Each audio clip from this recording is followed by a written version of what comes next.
Check, check, check, check, check. All right, listen. I said this last week, and it was the first time in like 20 episodes that I didn't get someone that popped in and said, "Oh, why isn't the podcast? This is 30 minutes of the There's 30 minutes of just..." Listen, getting everything up and rolling, eating some breakfast pizza, got a little music in the background, talking to Tactics and Cyber right now in Discord, getting all our ducks in a row. I don't have a timer up and running. Let me where's the timer? Perfect. This is perfect. Look at this timer right here. The podcast starts in about 28 minutes. In fact, we're probably going to start a little early today. Anyway, I'm here telling you this now in advance because inevitably somebody always jumps on, watches the live stream recording, and says, "Why didn't your podcast start 30? Lives are 30 minutes. What is going on? Where are you guys?" This is a live recording. So if you want to see the podcast, just fast forward like 30 minutes. There's a bar at the bottom. Just fast forward 30 minutes. It's easy. You got this. I believe in you. If you want to see the edited video that releases tomorrow, I'm going to eat my pizza. I'm going to start the call. We'll start the podcast. Something like that. I don't know. We'll see. Thanks for being here. Appreciate you. See you in a minute.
Appreciate you checking that for me, Drewish.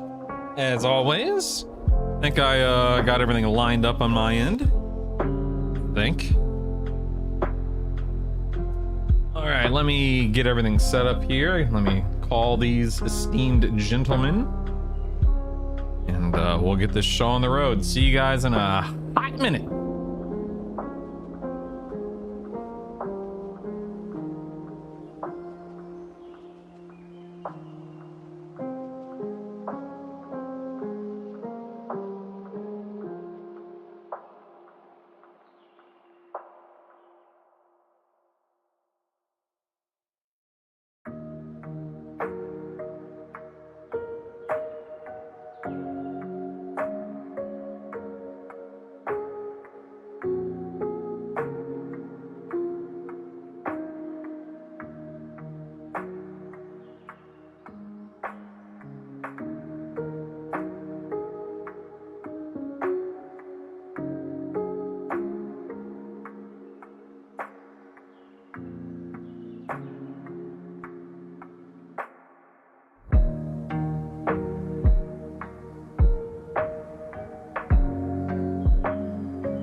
check, check, check, check. Oh, that's weird. Why isn't my... Brightness. You know, the moment I say everything's good on my end is the moment Yep. Always the way. everything breaks. It's always Classic. the way. Always the way it goes. Yep, you're not wrong. I had this weird issue last night because I always try to get everything set up the night before, and I got logged out of everything in OBS. No idea why, but I think everything's good here. I just have to manually turn everyone's camera back on for whatever reason, which is fine. It's no big deal. All right, everyone's set up there. Looking good, looking good. Cyber, can you tilt your camera down a smidgen, please? Oh, yeah. Just a smidgen. Is it about there? That's perfect. That's perfect. Sorry about there. Nice. Just like you. Just like you. Oh, thank you Alright, so much. all right, let me look at everyone's background. I see Pokemon and Cybears, of course. I see Star yeah. Wars and Tactics. Has Hell anything yeah. changed since last time you were on the show? I see the Northern Live bag. That's Yeah. hot. That's hot. That's new, yeah. That's good. And I have a Pepe too. Is that new? That's a big Pepe. Yeah. Dude, that's awesome. Yeah, I like how he's basically on your shoulder. That's good. I like that. Exactly. Yeah. That's Good. smart. That's really good, stuff actually, there. yeah. Yep. Smart stuff there, man. All right, and let's see. Okay, Drewish, we're gonna do a sound check. Now, last week I had forgotten to turn Discord. I turned Discord down during raids because everyone's just obnoxiously loud, and I forgot to turn Discord back up. So Discord is up today. Don't worry, everyone. In fact, I'll turn it up even a little bit more. Cyber, can you give us a little sound check, please? Check 1, 2, 3, 4, 5, 6, 7, 8, 9, 10. That was quite the delay. All right, let me take a deep breath. You know what it is? I was jumping over to your stream and I was just listening in to how things sound, and so I heard myself. I heard you ask that question twice, so I actually That's responded fair. to the second version of you. That's why. It's that important. I'm a big believer. Like if you tune into a stream or podcast, especially, it can be the crispest, nicest video you've ever seen. But if that audio is off, even just a degree, it's like nah, can't do it. Yeah. Can't do it. Mhm. All right, you sound good, Yeah. Drewish. Give me a thumbs up. To Cyber coming in loud and clear. Everything's good on my end. Tactics, go ahead and take it away. Hello. Testing. 1, 2, 3. Everything sounds really good on my end, but I just want to make sure it sounds good on your end, Drewish. We got people jumping on the stream now. This 6 minutes until we're quote unquote supposed to begin, but we're gonna start a couple minutes Amazing. early, just cause. Yeah, we do a little pre-chat. Yeah. Yeah. Give me a thumbs up, Drewish. Let me know if everything's good. Yep, sounds good. Excellent. Actually, gonna turn tactics up just a little bit on my end, and Cyber, I'm gonna turn you down to 1%. Okay, good deal. Good. deal. Got him. If you can hit 0, hit 0. Feral druids, man, I tell you what. Right, dude, I'm not kidding. I ran with a feral druid. It was probably last week, so that's what, week 2 of Mythic Plus. I ran with a feral druid. I can't remember what dungeon it was. It was probably like a plus 14 because it was still early on. And dude, that dude slapped. Oh my god, the amount of damage that feral druid was doing was crazy. Nah, Feral's not that good. We shouldn't talk about that. We should. Feral sucks. Need more buffs. Yeah, I think the other ones are good. Sharpen the Don't claws. worry about it. Don't worry about it too much. Let's not. I heard Feral's really good. I think you should play Feral on Belloren, Sai. I think it's really good. Oh, dude, have you seen? I actually need to ask you questions either during this or after this about how I'm tanking. I'm tanking it after this podcast. I've got to go Please. and consume any additional resources. I heard Do you it. saying there's like a gimmick during the egg phase that I've got to do. So you Yeah. got to help me out. Do it Yeah. during. I'm not kidding. Do it during the show. We can do it right now if you want, or we talk about rating within the next like 20 minutes. So do it during the show because I swear you'll help. Obviously, you're gonna help more than just sigh when we talk True. about it. So, and I'll just sit True, back and true, smile true. because I just love listening to guests talk. So no issues on yeah. my end. All right, let's get the show on the road, man. You guys good? Anyone need a pee break real quick? Oh, I'm good. Good. Red looks really good in you, Tactics. Thank you. You're welcome, man. And of course, we've already talked about your Tigers, Cyber. So Yeah, thanks. Thank you. it's beautiful. Speaking of Cyber, ladies and gentlemen, welcome back to Brutally Honest. This is episode 4 of season 2. We've got, of course, Cyber and Tactics back. It's nice now getting into the flow of things and getting people back on. It's one of my favorite aspects about the show. But Cyber, you know him, you love him. He's a good-looking guy with tigers on his shirt. He's a WoW content creator. raider in a Hall of Fame guild, a multi-0.1% title holder. I didn't know you were that big of a deal.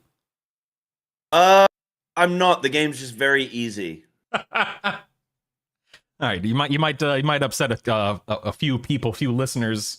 I just bought a bunch of Brazilian saying- keys. It was so easy. It took me like 20 minutes.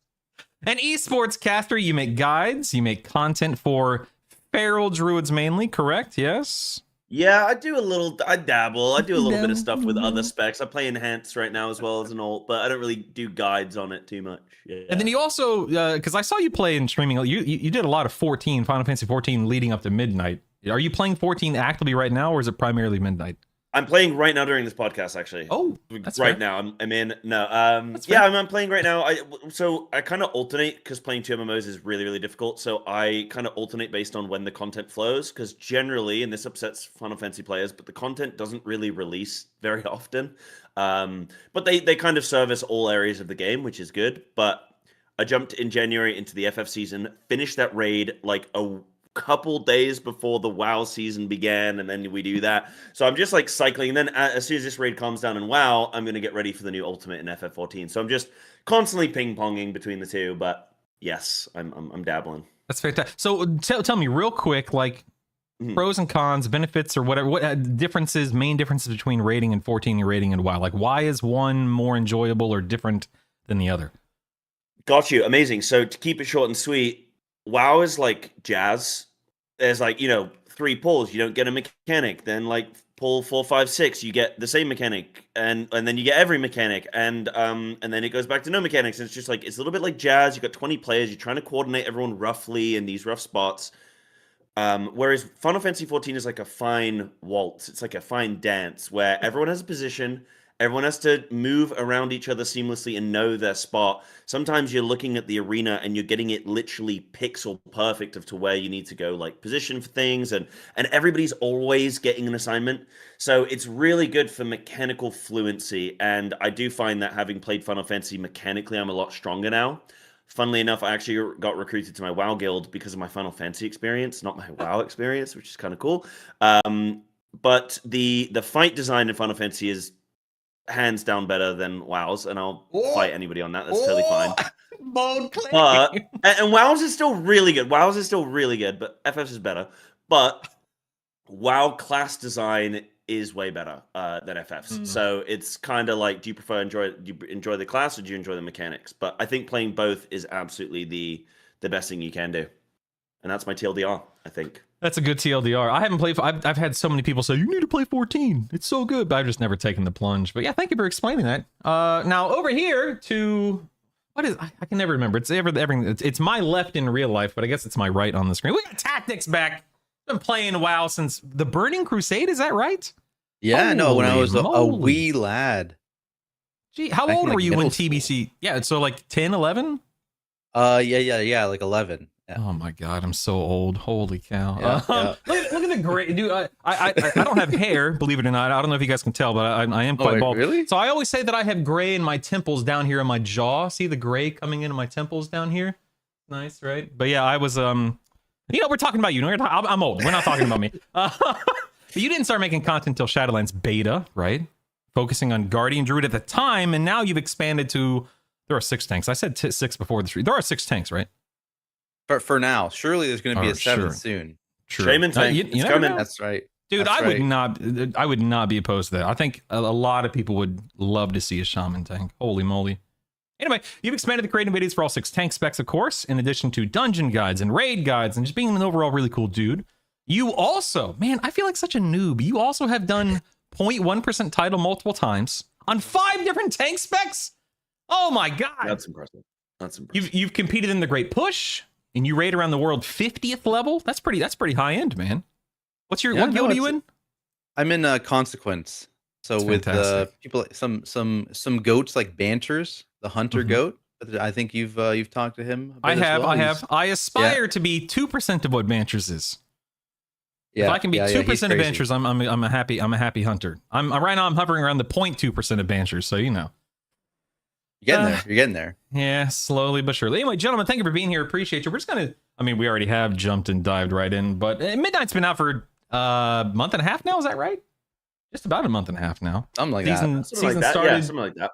Season started like 3 or so weeks ago. I've been having fun, but people want to hear from you. People hear from me on a weekly basis. I want to know, Cyber, let's start with you. How the heck are things going right now? We're going to get to you tanking here in a few minutes, so don't jump. I mean, you can talk about it now if you want to, but don't jump the gun too much. But what have you been up to? How have you been enjoying the expansion? Have you been enjoying the expansion? It has been an interesting one. I actually tried this time around, because being a content creator, I'm sure you guys find it as well. You have to be ahead of everybody else. Otherwise, your content isn't relevant. If the average player knows more than you do, then you're kind of out of a job in many ways. So you kind of have to exhaust a lot of the content. But this time around, I was like, with this beta, I am not going to do every dungeon 50 different times and try and push up as high as I can. And I'm not going to do every single zone and all the quests and everything. And then the expansion launches, and I feel like I'm just going through the motions rather than experiencing this wonderful piece of content that the devs have worked so hard on. And I want to experience like the zones and the music, and when it's all complete and finished and exactly how nature intends. So I tried that this time around, and I found, like, even though I've been playing this game for 20 years, it puts you kind of a little bit behind, where you're like, where do I go for this? What do I do over there? What's the hack? What's the thing that's going to maybe get everyone banned that we want to go and do? Oh, the world boss spawned on EU 12 hours early. Let's go kill that. Like, you kind of a little bit experiencing things with everybody else, and my friends even joke about me, like, them knowing more than I do about this expansion. But no, to be honest, it's been really good fun. There are definitely, I have some problems with Midnight, absolutely. But the overwhelming experience for me is that it's good. It's probably a little bit easier than it should be for people like myself.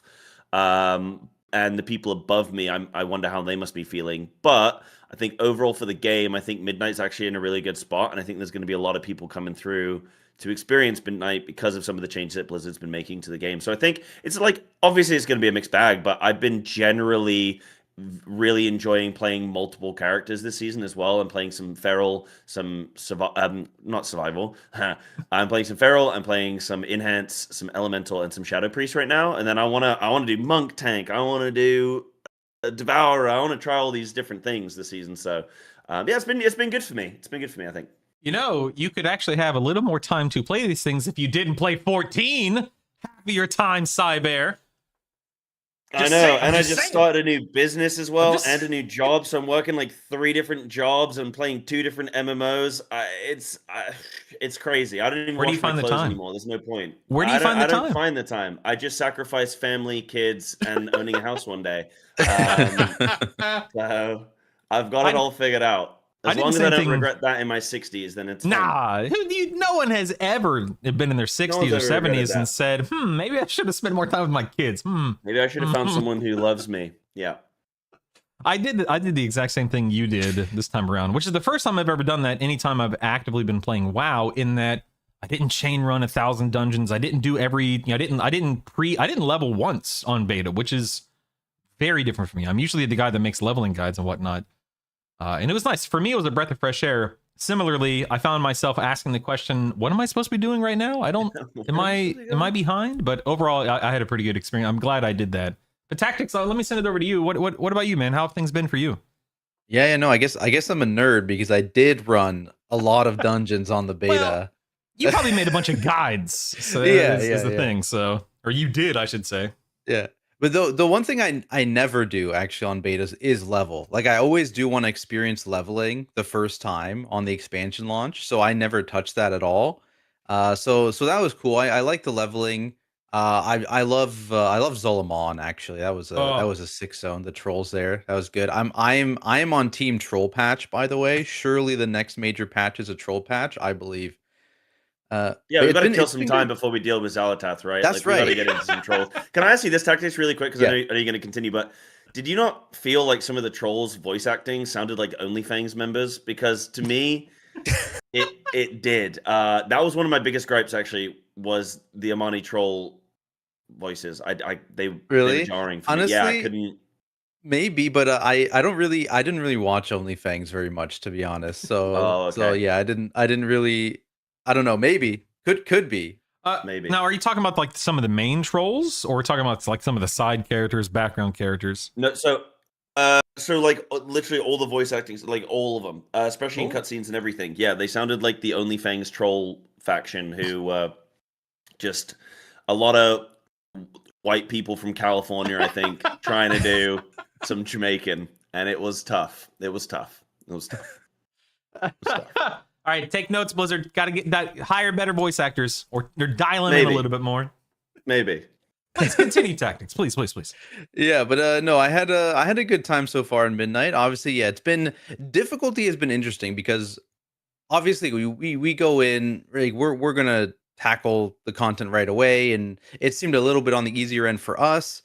But is that bad for the general population of people actually playing the Right. game? I personally am leaning no. I think Jordan actually on Twitter, they do a lot of like interesting stats around Mythic Plus and around like total runs and like fall off from week to week. And Midnight has been popping off Yeah. in terms of overall keys run.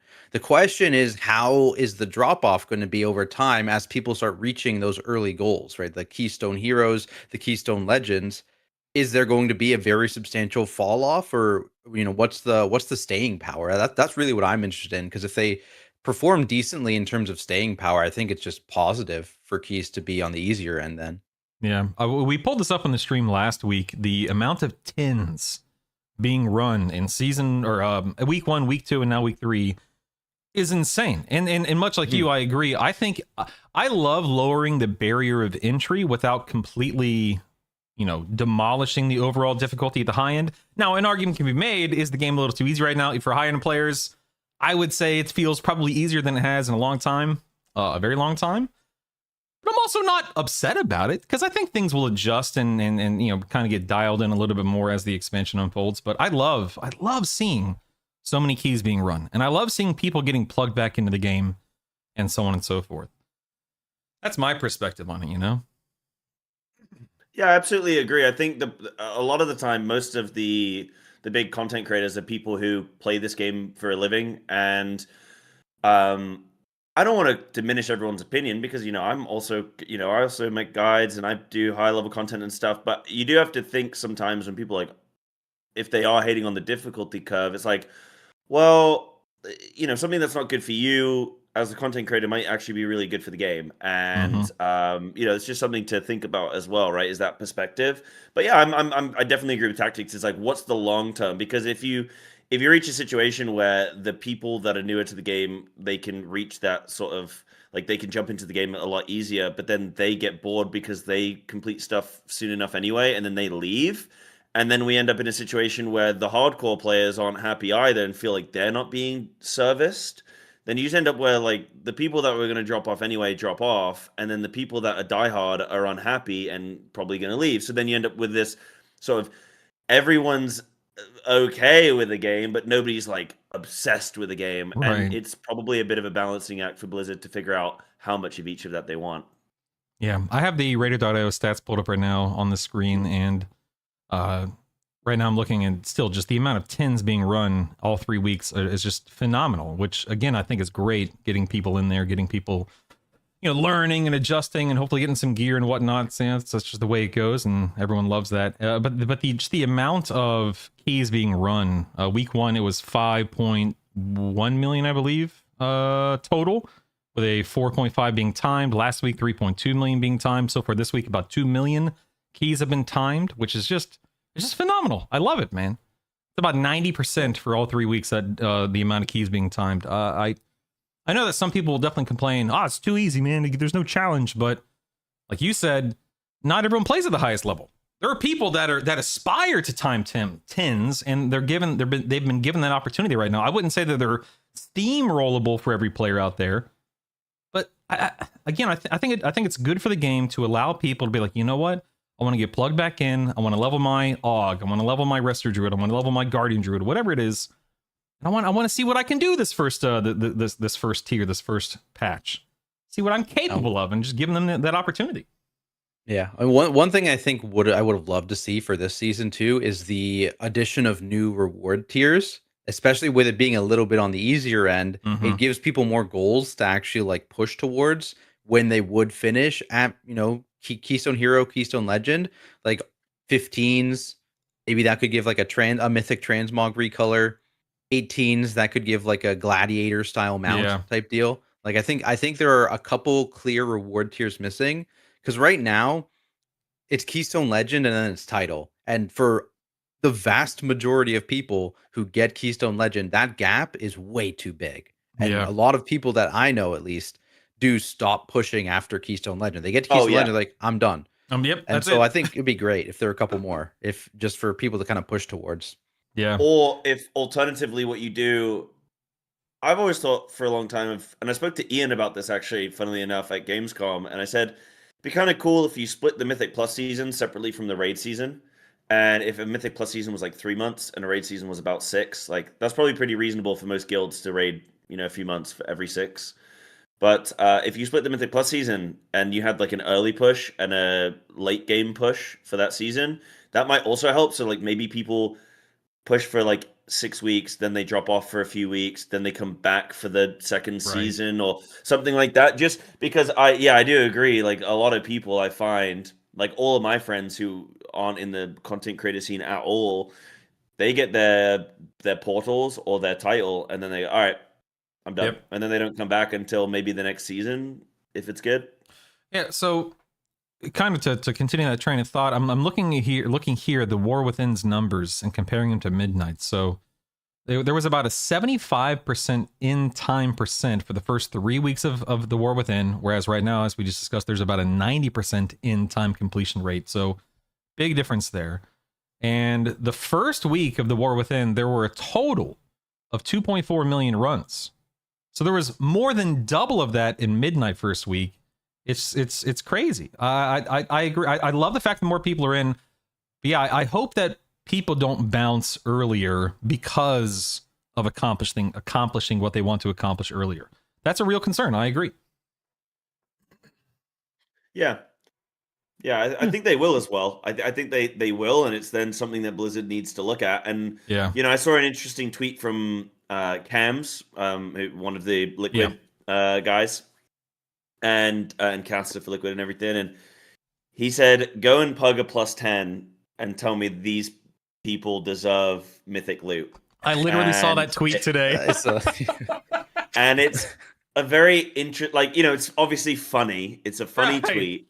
But then when you actually peel back the layers, and it's actually got me thinking more seriously and being like, yeah, I mean, to be honest, do you deserve mythic loot from a 10? Because the rate at gear acquisition rates right now are unlike anything we've ever seen. I mean, the rate at which you can craft, unlock tier set, get crests, just min-max your gear. You've got the vault as well. Then you've got the raid clears and all the different difficulties. Like, you can infinitely farm Mythic Plus. Then we're soon going to have that new token that is going to allow you to bonus roll on loot, and you're going to get that every week. And you're going to be able to, specific target piece of gear. It's the rate of loot acquisition is kind of crazy these days, and it almost feels like if you're not immediately day one, week one, already in your best, then you are a loser and you suck, and there's no point, and give up, and you're just gonna gray pass forever. So it's just crazy. It's crazy how quick we get loot, and that's where I kind of wonder, because I feel like more people, once they finish a character, it's like, well, are you gonna go make a second character, or are you just gonna quit? I don't know. I don't have those numbers, but yeah.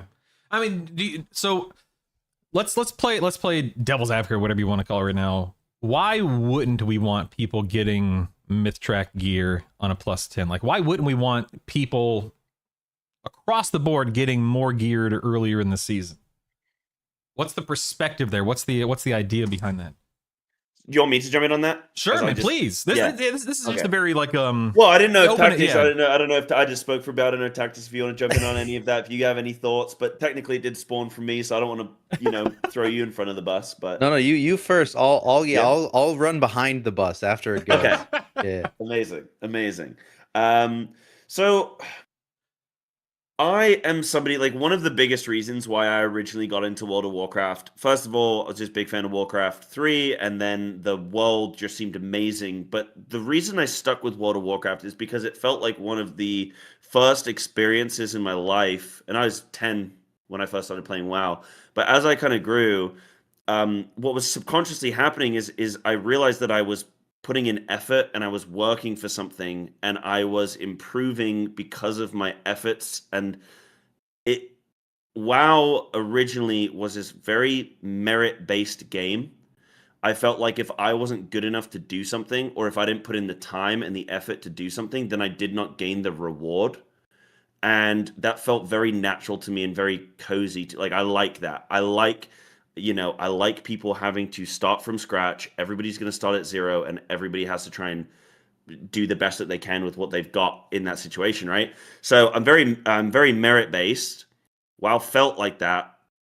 So I'm always going to push that people, I'm not necessarily about FOMO, but I feel like people should have to work for rewards. And I don't always like catering to people who just feel like they can either get out their credit card to solve a situation or feel like they should be able to bypass it.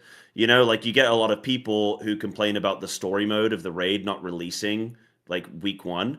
And yeah, okay, I mean, they probably should release the story mode immediately because like, why not? But instead of sitting on like different websites complaining about not having the story mode, why don't you actually just see if you can jump into normal or LFR? Although, well, I guess you can't do LFR, but like, why don't you jump into normal? And like, if you want to achieve something, why don't you push yourself to achieve that thing? And some people it's not going to be possible, but for the vast majority of people complaining, it probably will be. So does that kind of answer the question, I guess, in a way?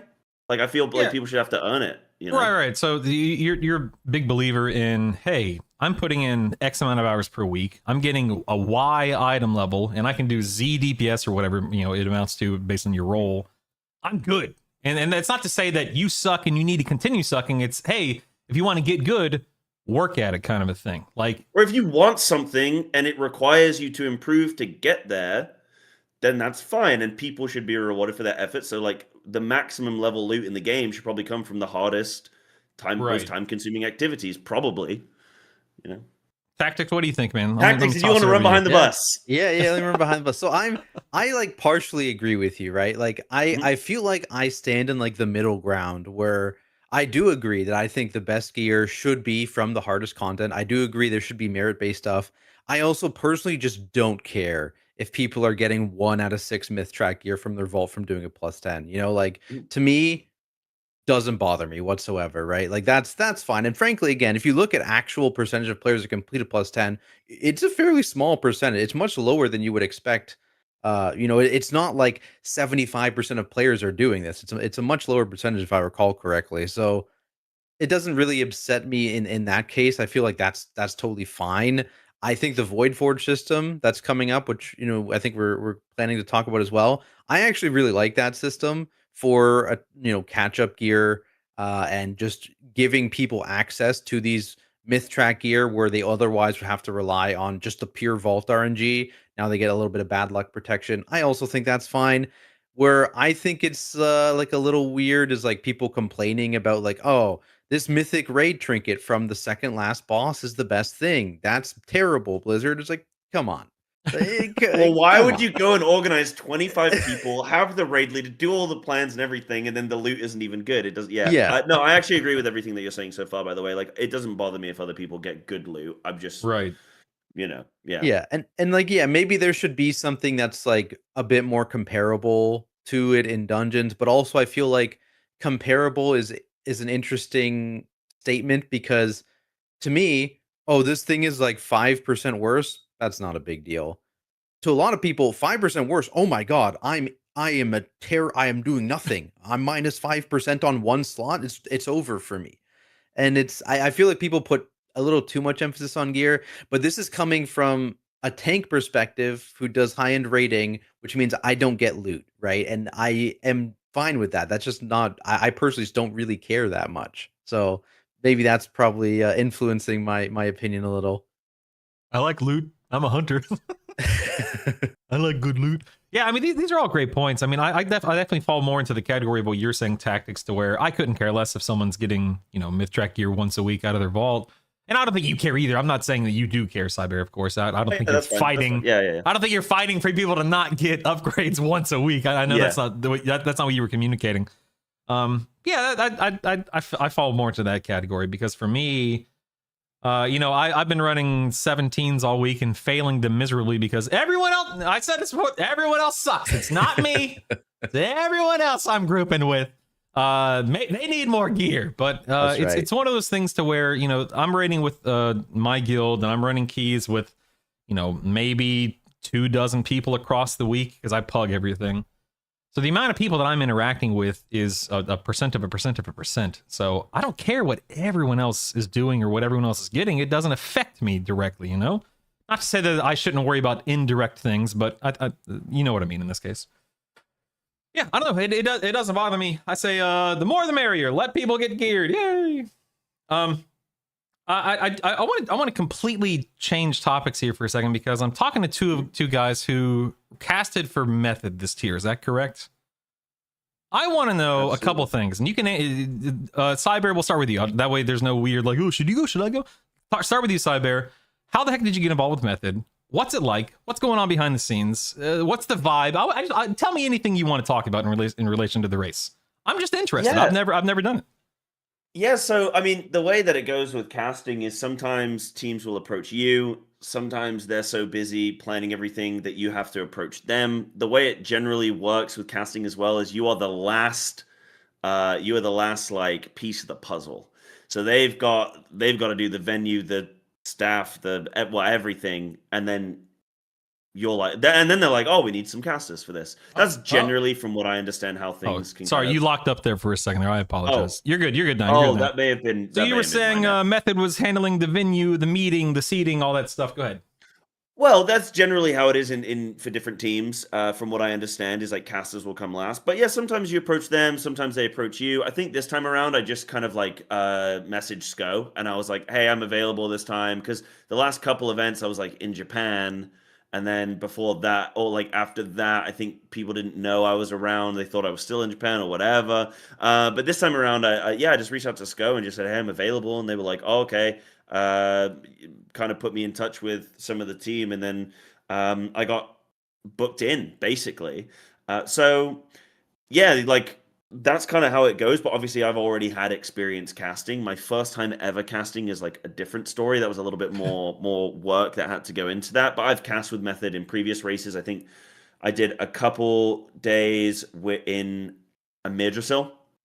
So I've kind of like, dabbled having cast with Method before. And so that was kind of how I got into it. And then was there more to the question? Sorry? I'm just anything. Like what goes on behind the scenes, or do you want tactics to answer his side first? I can briefly finish off and then sure, tactics man, to jump in and see if maybe his experiences are any different or something. But so this time around, obviously it was online. We weren't at site, and there are pros and cons to that. The big pro is that you can stay with your normal life routine, and to be honest, you can probably like when it comes to finances, you can probably make a bit more money because you can continue all your normal things. Right. Whereas when you go to a location, like you can't really do much else besides just be at location casting. I mean, if you've got a stream and this and that, then you're fine. But yeah, so being online, like it does suck. It absolutely sucks for the rapport and the ability to just you and a co-caster, like say me and Tactics, we're going to be on in like an hour or two. We can go, hey, should we go take 20 minutes and just come up with some ideas of things that we want to cover, some topics we want to discuss? Hey, you were researching some stuff about Liquid and what they were doing with their like composition on this, but can we talk about that? And then when we go onto the show, we have more of like a formulaic thing that we want to, a run of show of what we want to go through. And it just means that the broadcast just pops out a little bit more, in my opinion, because you get a way better rapport with the casters. Let alone the fact that you also get to sometimes communicate with the players. So in my experience, when I've gone and cast for like pieces and I'm there in the taxi with them to the venue, home from the venue, yada, yada, yada, I get to listen to them at lunch. I get to speak to like the management behind the scenes and find out what's been going on and find out all the gossip and the juice. And so it's really great to be at an event. But this time around, it's been kind of nice just like being online. It's kind of worked with my lifestyle. So I'm actually not too bummed this time around, but yeah, it's much preferred being on site is what I will say. But yeah, Texas, anything that you want to jump in on? Yeah, no, it's interesting because like I don't actually have the other perspective of having a live event ever because I've only ever done online events, right? I've never been in person with the exception of Northrend Live, but I feel like it's a little different.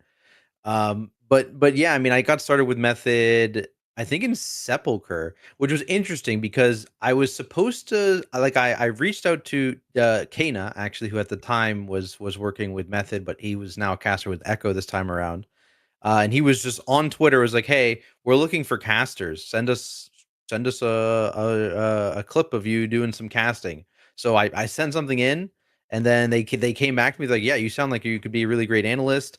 We're gonna let's do a practice run. We have this Mystic Plus tournament coming up. You can practice out in that and see how it goes." That Mythic Plus tournament ended up falling through, so it never happened. So my first time ever casting was just in the race. I was just thrown into the fire, I am positive it went very poorly. Because I I was doubt not that. asked. I was doubt not that. asked back for several years. Never mind. I S- think it was probably bad. Never mind.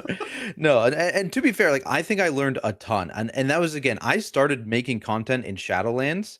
I wasn't really playing at a super high level at the time. I wasn't really super knowledgeable. I would say about different experience in raid bosses, dealing with other classes and stuff like that. I had no connections in the scene. I'm not surprised that it did not go that well.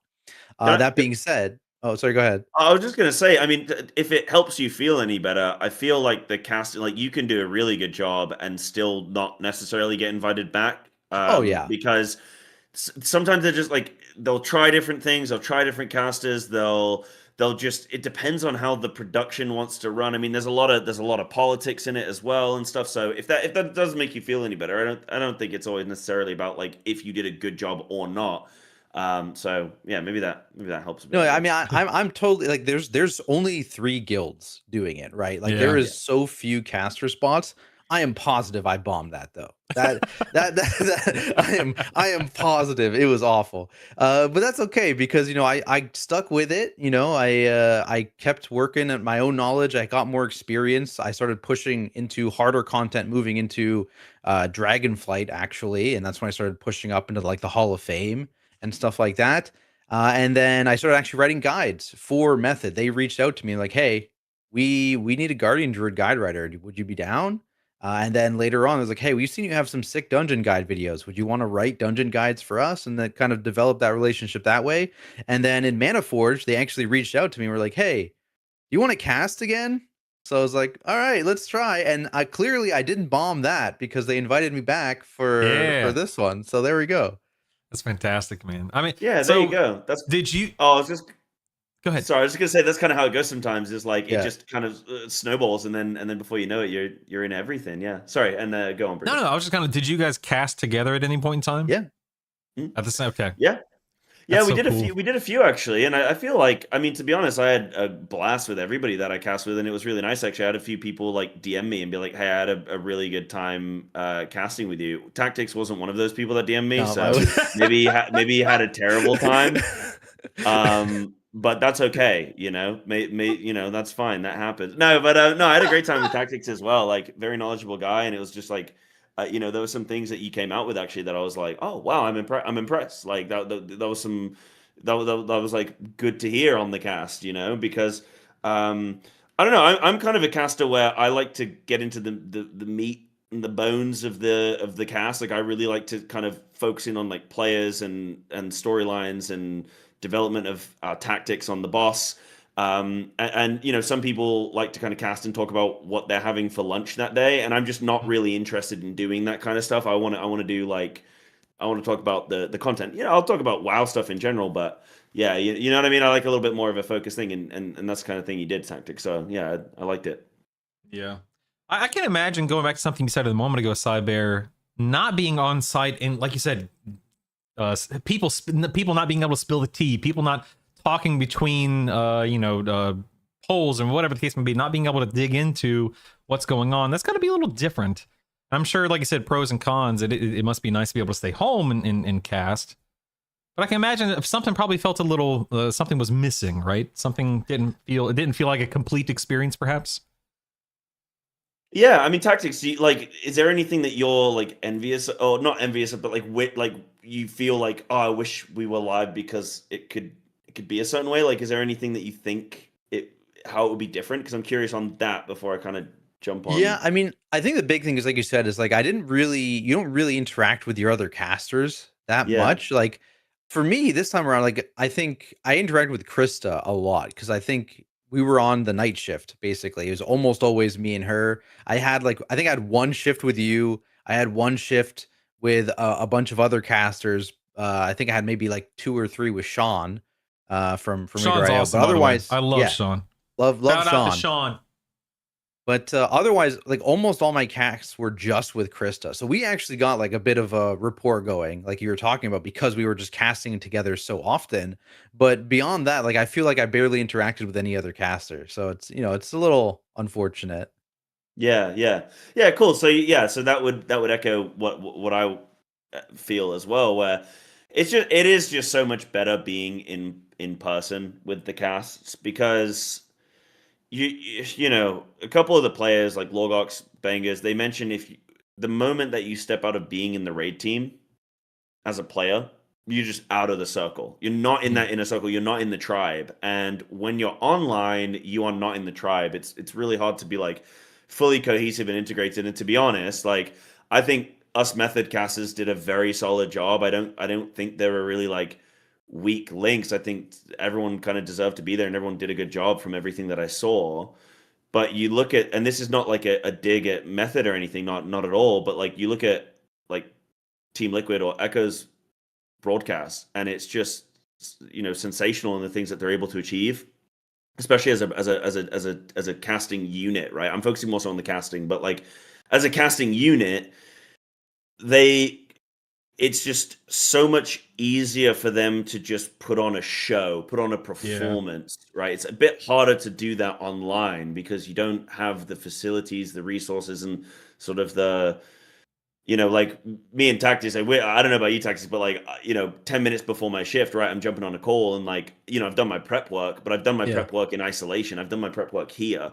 It's very different when you're doing your prep work and like you become like while I was doing the casting here, I'd be doing my prep and stuff, but it was nowhere near the level that I would do at a live event because everyone else is there working 24 hours a day. So you just turn on, like like there's it's like, how can we make the sponsored segments better? What can we do to like make this content just pop and be that much more elevated? And so yeah, those are the things, like I don't know if you guys also saw talking about cams again, but that video that they made, the Yes. race The rehearsal. movie. I don't know Yep. if you guys watched I if you did. know the source material, where it's Nathan Fielder in I think it's The Rehearsal is the name of his show, but it was like a 1-to-1 copy and it was perfect actually, and I think Chems did an excellent execution of that. But I looked at that Liquid did, and to be honest, I'm like jealous of the capability of doing that kind of content that you just can't do when you're online. No. Yeah. You physically can't do it. It's I not mean, going to pop at all. I'm assuming, and again, I'm speaking from a position of ignorance, so feel free to correct me, but this just boils down to cost, I assume, more than anything. Yes, not a lack of availability or people not wanting to. It's just it's expensive to fly As to people why you out, wouldn't do a live put them- show. correct? Yeah, put them in hotels and so on and feed them. I mean, it's there's a lot of money that goes into it. Correct? Yeah, yeah, definitely. Like it's a massive. I mean, it's hundreds of thousands of Right. of dollars, definitely. And from my understanding, it's a case. Again, I'm not in the scene with I'm not like ingrained in Method as a Right. business, but I've spoken with with them and stuff. And I think it's more so for them. Like, right, we have the resources to put on a live show, but we're coming in third. Why put on a show and spend hundreds of thousands on this when we could direct that money into the players and to other commitments, right? They're probably dabbling in a whole Method as a business has got its fingers in quite a few pies. So it's just like, Right. how much value? Because you got to think about it as well. How much value are we going to get? Like, to be honest, as I'm a caster, I want to get more events, but a lot of the time, the caliber of caster you need to make a good Race Toward First event is not actually very high. Yeah, you have like someone like Dash on, and everyone's like, "Whoa!" Like Dash is on the Liquid cast. Whoa, we want to tune into that. But like most people could probably get their way through some Race to World First cast and be fine because it's more chill. It's more vibes. You don't need any particular skill set necessary. Well, you do, but it's Right, not like right. other esports where you need such a deep understanding of everything and all the players and Like and League, for all example? the tournament, like League, right? Where Yeah. you need to be one of the best players in the world to like be a caster. You know what I mean? So I think it's just like how much are we going to elevate this broadcast by doing it offline and potentially like getting bigger, better, stronger casters or whatever, and maybe it's just not worth that cost because Method are coming in third. Maybe they just don't value that. Which I don't want to speak for them, but that's what I imagine. But I appreciate you sharing the perspective. I think you're right. Yeah, on the yeah, money yeah. there. For sure. I hope they invite me back sometime. I hope I haven't cut any ties there. No, but I think it's all pretty reasonable stuff, No, I think that's again. I think that's a very logical position to take, and I think a lot of people, both in and out of the organization, would be like, "Yeah, you're accurate in that case." Would you anything you want to add there, Tactics? No, I mean, I think I totally agree. And I think, yeah, the other thing you touched on, casters like Dash and like Medic coming in from the League and just the energy they bring and just like the way they cast is absolutely insane to me. Like they're definitely like guys I look at and be like, damn, I wanna try and be more like them when I'm casting because it is wild, right? And the thing too about the Method broadcast is definitely much chiller, I would say, than the Liquid and Echo one. It's much more, I don't know if laid back is. It's like a casual, I guess. It's more Yeah. casual. There's a lot more like chat interaction, stuff like that. So it's kind of a different vibe, I would say, than the Liquid and Echo ones, which I do enjoy. But yeah, you don't quite get the same level of energy as guys like that bring. Yeah, So what you're saying is you guys both need to you both need to get good. You got to crank it up, is what That's you're saying, true. right? That's Falls true, on your yeah. shoulders. You want to become a 0.1% title holder for casting, right? Like you want to elevate, you want to push yourself, you want to be the best that you can do, and when you see somebody else doing a good job, like you want to be surrounded by the best possible casters. But yeah, I agree. Like the broadcasts are all just a bit different, and Liquid are a bit more like Hollywood, right? That like when you look at the behind the scenes, I mean, they're at the team. Like Team Liquid is a name that we've all known. I mean, half my life I've known of Team Liquid, right? Like they're out in California. It's the USA. They are on a different level when it comes to like just quality and execution and budget and all that stuff, and it just looks insane. And then you look at Echo, and it is like it's this highly, it's this precision and this highly optimized machine, but it's a European machine. It's just different, a little bit more laid back, while still kind of getting results. And then I feel like Method is still finding what they want to do, really, right? Like they've been swapping around different things. Method don't have like a core. Well, they have a lot of casters which they regularly invite back, but like if you look at the casting roster for Liquid and Echo, it stayed pretty like 95% the same for the last handful of tiers. You look at Methods and it does jump around a little bit because I feel like potentially maybe they're still trying to figure out like, okay, what do we actually want to do? How do we need to find our people. We need to find our core, group that and build from there and build this thing. And that's what Echo kind of did over the last, probably since Shadowlands, right? Like Shadowlands is when Echo really sort of solidified how they're progressing forward. And it's just really interesting to look at all of the different teams, to be honest. And it's always cool seeing what each team comes up with. But I look at Liquid most at just some of the extracurricular stuff that they're doing, and I'm just so like, wow, that looks so cool. Like that Cams video that came out, I'm just like, man, that looks so cool to be in a position where you're not worried about, am I going to get rehired next race? You're just looking at it like, hey, forget all that. We're here. Let's put on a banger of a show and let's just do such sick content. Like that seems like a really cool, creative environment to be in, Tactics. I hesitate to ask this question just because I guess there's no real way to answer this, but I'm going to ask it anyway. What could Method do to, let's say, finish second next year? And what could Echo do to finish first next year? Like, how do you dethrone the guild that always seems to be one step ahead of you? Liquid to Echo to Method for however many tiers now? It's hard, right? I mean, like, you look at like this season too, right? Like last couple seasons, it's been like neck and neck, Liquid and Echo, right? Like I think Echo had multiple like 1% or sub 1% wipes, or single digit wipes, let's say, both Right. on Dementius and on Lura, and Method wasn't quite there, right? They've been like a step behind. They're still very I was about to clearly say, the third not best just guild, they're not bad right? players. This is not us Yeah. disparaging anyone. No. And it's tough because again, I don't actually, you're right. I don't have an answer for you, right? Because again, part of being on the online event is I haven't really had long conversations with these players about their thoughts about what's going on. I haven't had interactions with the raid leader, analysts, those kinds of things. So I couldn't tell you what's going on, nor would I probably even have the knowledge to to like, it's that maybe it's a little backseat gaming, but I don't know. It's tough though, because I think it's very clearly Echo and Liquid are insane guilds, right? Like from top to bottom, and it's obviously not all just player skill in terms of closing that gap.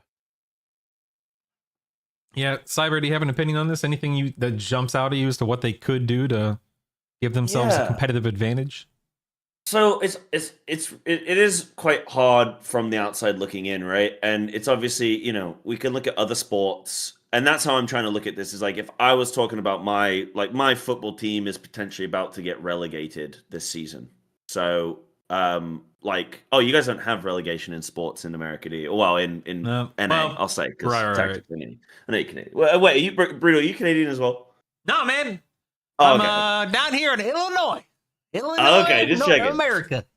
But you guys don't have relegation, but it's like, everyone, you go to the pub and you'll chit chat about what the team could do better, and is it the players, is it the management, is it this and that, and ultimately, obviously, yeah, you don't 100% know from the outside. But so I will preface this from a position of ignorance, but yeah, is it a case of it's got to come down, ultimately it's got to come down to the caliber of the players and recruitment and leadership, because what else Yeah. is there, right? But that isn't to say that people that aren't in their position right now aren't capable of doing what needs to be done. It's just a case of how long will it take for them to get to a point where they can. Look at Arsenal right now. Again, I'm going to do a football reference. Look at Arsenal.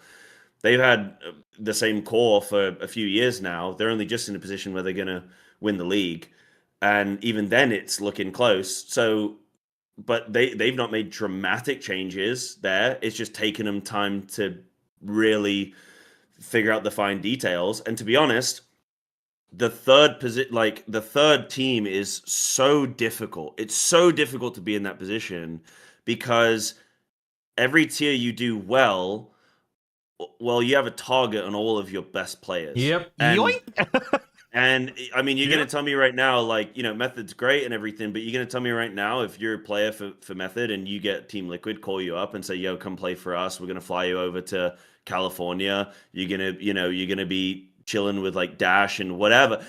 You're telling me you're probably not going to take that? You are, because they're also probably going to be able to pay you a bit more as well. So there's so many advantages, especially when players got to look at their whole career. Do they want to try and make a streaming thing out of it? Do they want to make content? Do they want to be on the, it just depends as well. Do players want to be on a team that's already winning, or do you want to be the underdog who can come and actually feel like you're, do you want to be on the bench for the best team, or do you want to be playing 90 minutes each week for a team that is fighting for a chance? But it's I don't know. It's got to come down to probably leadership in the players, but that's not, like I say, not to say that they're not capable, but it might just take them some time to sort It's that, also it's also one of those things to where there are only not only are there so many people who play WoW, there are only so many people that raid, and there are only so many people on each region, and there are only so many people that play each role, and there are only so many people that play at a high level, and there are only so many people that can commit to a schedule like Race to World First. So I mean, the pool gets shallower and shallower every time you start trimming or cutting,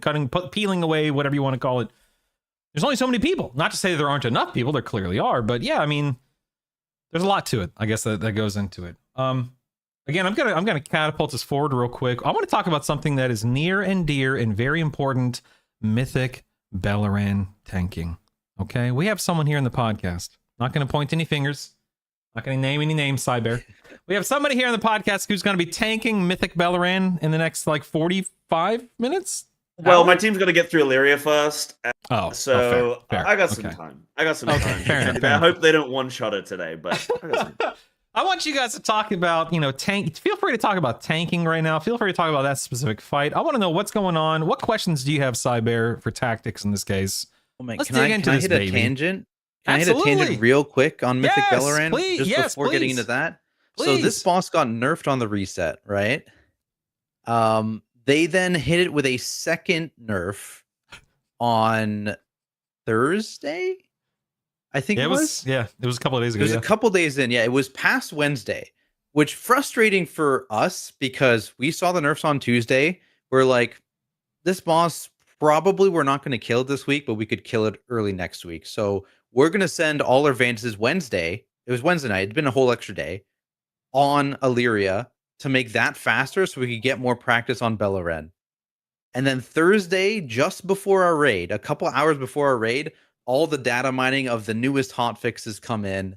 And it's like, this boss is so killable with 20 Vantis. Like, if we had 20 Vantis, this boss would just be dead. So, jumped the yeah, gun. That's crazy. it was frustrating for sure. And so, one, that. Two, I'm actually kind of mad about the tank nerfs to this boss. Tell me about that. What are you talking about? Tell me. So they came in with some justifiable nerfs, right? They nerfed the boss health a little bit to make Right. the DPS check in the phase 1 for guilds with coming And in they lower changed gear than the Augs. race guilds. I know that. They changed dogs, yes, which makes the egg DPS check harder. They nerfed the egg health as well to Mhm. make the egg DPS check easier now than the Og post the Og nerf, I would say. What else did they nerf? The healing absorb. I found that nerf odd because basically what that nerf kind of is like, oh hey guys, you could do a 3-phase. I don't know if you've seen the 3rd phase of Belleran, but basically every phase Belleran comes back, stuff gets more crazy. Right. No one's gonna 3-phase that boss. No one's doing that. So you still have to 2-phase. So that was a weird nerf. But then the final nerf that was even data mined last was they changed how the tank frontals work on that boss fight. So initially, it was doing every phase, it would do a random combo of 3 tank frontals, right? In every phase. They changed that. Yeah, you pulled them up. Here you go. Yeah. They changed it so that the first phase, this guy's doing 1 tank frontal. One singular tank frontal. And then the second phase is doing 2. For notice, when this boss launched on normal and heroic, he was doing 2 tank frontals in phase 1. Like not only does this make it so It's much speechless. simpler, right? No, we saw this nerf. I came in on a 266 eye level tank. I played a full offensive build, and I was never afraid for my life. That's crazy. It is ridiculous. This boss does So- no damage to your tank. I have So no let me- questions. I'm fine. Yeah, let me pump the brakes real quick. Do you think? I mean, this is where my brain goes. Couple of weeks back, they crank it up, right, because of the Race to World First. Liquid Echo method. They grinded out. It was like a 200 pull boss. Is that right? If I remember correctly. And now, a couple weeks later, all right, let's ease off a little bit. Let's make this boss a little simpler, a little easier for people. Now, is that what's going on here? I mean, sure. I mean, like I said, a lot of these nerfs justifiable. Sure. Like they're normal. They're normal, like pre Hall of Fame nerfs. Even that nuke to the tank frontals, that seems like a post Hall of Fame nerf to me that they Mhm. just snuck in there because it is insane to me. And I actually tweeted about this how like I should not be able to have 0 survivability issues on this boss on week 3 or I saw whatever your of tweet, the yeah. patch. Yeah, and it's like a bunch of people came as well. It's not technically the penultimate boss. And it's like, okay, guys, they buffed it up. They upgraded the loot. Yep. This is definitely the penultimate They boss. treated it that way. Yeah. Yeah, and even You if just it look at wasn't, the race numbers. Yeah. yeah, Yep. like, let's say for argument's sake, it's the 3rd hardest boss. Same argument applies. I shouldn't be able to come in week 3, 266 eye level and play a full offensive build and not Especially worry about that. 266, man. That's Yeah. crazy. That's low. Yeah. I mean, low for what it is, I guess is my point. Perspective, It's very low. I Yeah. shouldn't be able to do that straight Yeah. up. And then literally like all the difficulty in tank damage intake on that fight is from the frontals and the fact that there were 3 of them every set. Mhm. So you always had to have something ready. Now it's just RNG, right? Maybe sometimes my coat tank gets picked every single frontal in phase 1, and so I'm just sitting there doing nothing, and I can't even help because all I'm doing is soaking orbs, which you do anyways, right? Like that's already planned, Right. basically. So I just sit there hitting the boss. Yeah, Sounds can like I a fun also fight for a go on a- tank. Can I go on a tangent there as well? Like that's one Please. of the things that just annoys me to no end with WoW is just the constant fluctuations in nerfs, buffs of bosses, and you don't know where you're at. And as a guild, I mean, I've been in guilds before where we've reached a new boss and they've said, okay, there's no point progging this because it's probably going to get nerfed next week on reset. So we'll just like call the raid early and we'll just come back when. And you're like, what are we even doing here, fellas? Like, we're not going to pull this boss because we're going to wait for it to get nerfed. And then just the level of satisfaction. I mean, we've all been there as well, where you've hard progged a boss, you're wiping it sub 5%, and you're like, oh my god, like raid night ends, and you're like, oh my god, we have this like next raid, and maybe your next raid is tomorrow, and you're like, man, we have this, and then they just nerf the boss, and you come back and you're like, okay, well, this doesn't feel I know you've made it easier. If you're like in a fight against somebody, like, or not even a fight, I don't know, if you're just in a competition or something, and then you're bowling and you're like so close to beating your opponent, and then they just put up the bumpers, but for you, you're gonna be like, okay, I won, but I don't feel good about it because I Right, saw yeah. I saw you just help me, and I didn't actually even want the help. And that's what frustrates me is the constant nerf buff of bosses or buff of classes, nerf of bosses, and then you're like, the rating is, to me, I think it's a mess. And what is so, to play devil's advocate, like what's the alternative? To leave things in a broken state? Like, I guess what's the solution here? To do a better job testing, like to put in more hours to test properly and balance things properly before things release? Because I mean, that's kind of the nature of a live service game. Maybe sometimes people gear more quickly than you expect. Maybe there's some kind of interaction between class stacking or comps or whatever. Like, I hear you. I agree with you. I'm not disagreeing with you, but it's like, what's the solution there? So there are so many variables in WoW, and I do not envy the devs, but they bring it upon themselves in many ways. Like, I've kind of sort of got the idea from Ian that they kind of want to, like, it was me. I was at Gamescom. It was me. It was Ian, and it was a theory crafter for a spec.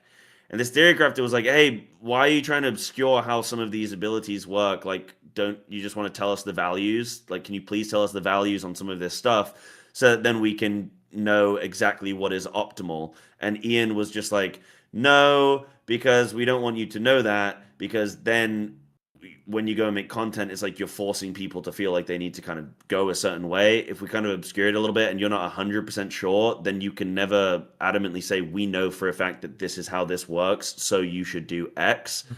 And that kind of allows more freedom with the player in a way.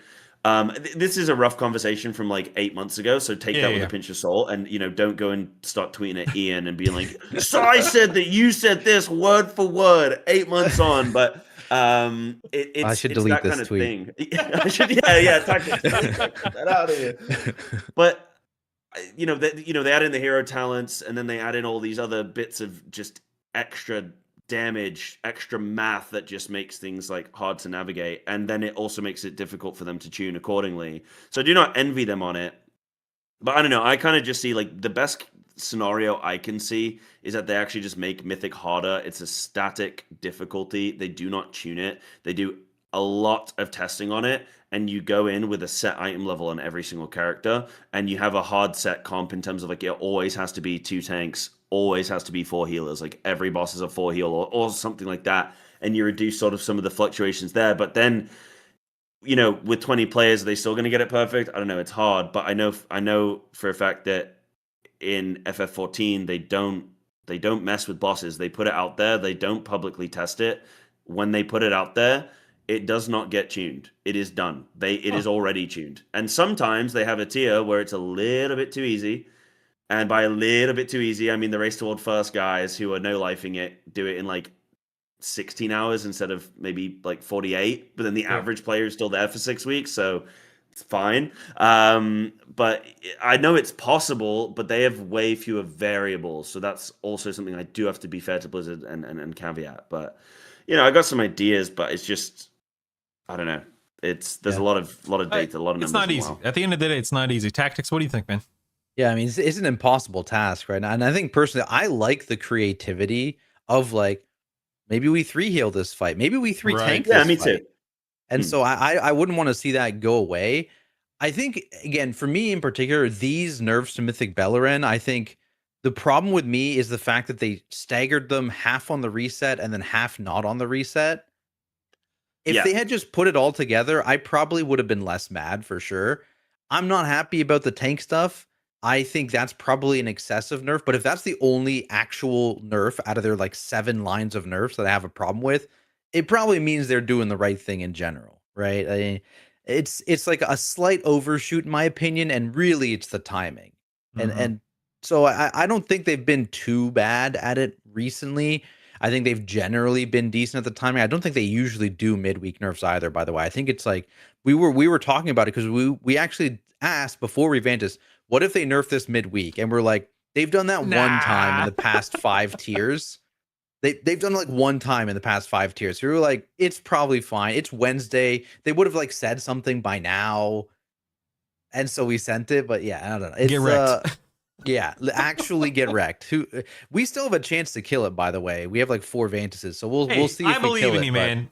If anyone Yeah. can do it, Banchers and Tactics can do it, baby. That's right. I that's right, believe. so. Cyber, real quick, how you doing on time? Are we good, or do we need to start? I got a little bit longer. I got Okay, maybe okay. like 20, 25, I guess, something like Now- that. Yeah. Okay, good. I'm keeping a close eye on it, man. Just I don't want you to think. I've Yeah. No, forgotten. appreciate it. Thank you. Yeah, Of course, thank you. buddy. Of course. Now, I don't think we actually answered the question about Beleren, did we? About Oh, yeah. Guardian Druids and owning and stuff like that. Well, apparently it's super easy to do the fight now, and a lot of the tank mechanics have been diminished. So Yeah. that sounds good. The only question I have, okay, so I think I already know the answer to this, but you said there's like some optimization for damage going into the egg phase. Can I guess? Is it that you incon before the pull so that you have the like Nature's Guardian thing or whatever that the after effect from Yeah. incon that you have? Is it so that you have that available for the egg and then also a full incon? Basically, you don't need to do a pre-pull actually. So like, Oh, okay. assuming you have like a decent amount of haste and you're just hitting the boss, you'll have your incarn back like 5 seconds into the egg phase, which is fine because you'll need to do your cat weaving shenanigans at the beginning of the egg phase anyways. Oh, Yeah. okay. Yeah, and so you do that. Yeah, so basically, yeah, you incarn immediately. First global incarn. If you want, you could like 5 seconds early incarn, but really, I feel like first global incarn is the way because you get more rage generation during incarn.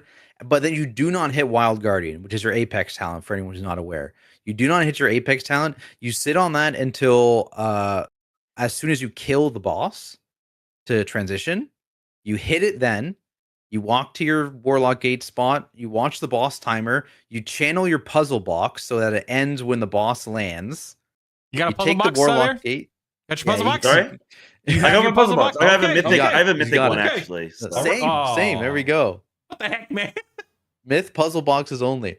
So yeah, you channel your puzzle box, you go in, you gate, you do your cat weaving for your 2-3 globals, whatever it is.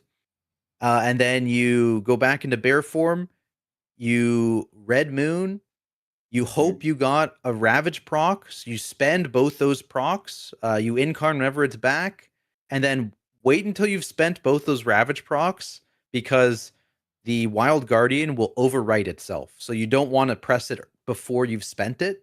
Otherwise, you munch a proc. And then you do that. So you get 2 Wild Guardian procs in the egg phase with your full cat weave burst, with a full incarn, in Bloodlust, with potion, with Red Moon. Okay, nice. Okay, I think I got it. The only other thing I need to know is what the hell are you doing with the cat weave? Are you just raking and then that's it?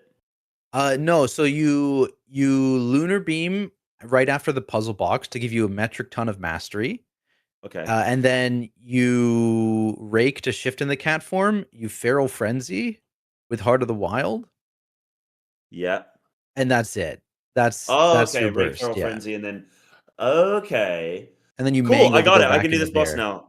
Keep an Yeah. eye on Warcraft logs tonight, and I'll let you know how it goes. I'll try I'm and gonna look. there are there's 6 bears that have killed Beleren Mythic right now, so I'll just hope that I'm not.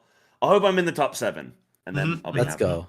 Let's go. Listen, can I just say, as a beast mastery marksmanship hunter, that was a lot of talk to do a little bit of damage. All right, that's all I'm saying. For me, No. just sit back, It's It's not a lot claim of damage. shot, It's claim a shot. lot of Guardian Druid is damage. like Little bestial- the top the 3 little bestial damage rat on there. that phase. Yeah, like It is literally crazy. when I did the burst correctly, I think I was the second to the elemental shaman. That's the elemental shaman was insane. the only guy beating me. Wow, That's At 266 eye level, I was doing that, by the way. that's crazy, That's man. Now I'm powerful now. I'm like Disgusting. 277 now. Yeah. That's good grief. That good Wow. grief. That's crazy. I knew that Guardian Druids were good in that fight. I didn't know it was that good though. That's wild. So why have so It's few insane. Guardian Druids killed? Because you said only 6, right? Now why have It's so mostly few? not logged. Most of Yeah. the tank comps that have killed it have a guardian. I think only like a couple don't. But yeah, I mean, you don't technically need, especially post nerfs. If you had all Vantis post nerfs, you don't need the guardian damage. It's not. Gotcha. It's not really relevant, but it makes your life a little bit easier. What it Gotcha. might be tactics is that my guild want to find a reason to fire me, and so they Mm, need me to tank as in my off roll, so they can be like, "You did a poor True. job. true, got him. Yeah. We're gonna have to let you go." So how is Feral doing? I mean, you're going Guardian for this fight. How is Feral doing otherwise? It's so our single target is really good, and annoyingly, it's only because Guardian is so much. Guardian's damage is so much better than the next tank, rather than so like that is a net bonus. So we can drop one of our tanks, get me in on Guardian, and then get another DPS that is also going to do a lot of damage, and that combined is more than if I was just on Feral and then we Right. had like our Blood DK or whatever tank it, right? So it's actually more of the tank tuning rather than Feral. But Feral's actually doing. If you filter by boss damage, Feral's doing really well this season, but nobody filters by Overall, I only filter. Yeah, I only filter boss damage. So people just look at overall there, and then overall we're not looking too hot, to be honest. Guilty put out a meme like, remember when everyone saw the Feral Druid Sims just before the season started, and everyone started gearing up their Ferals, and then we've not seen a single one in on Prague.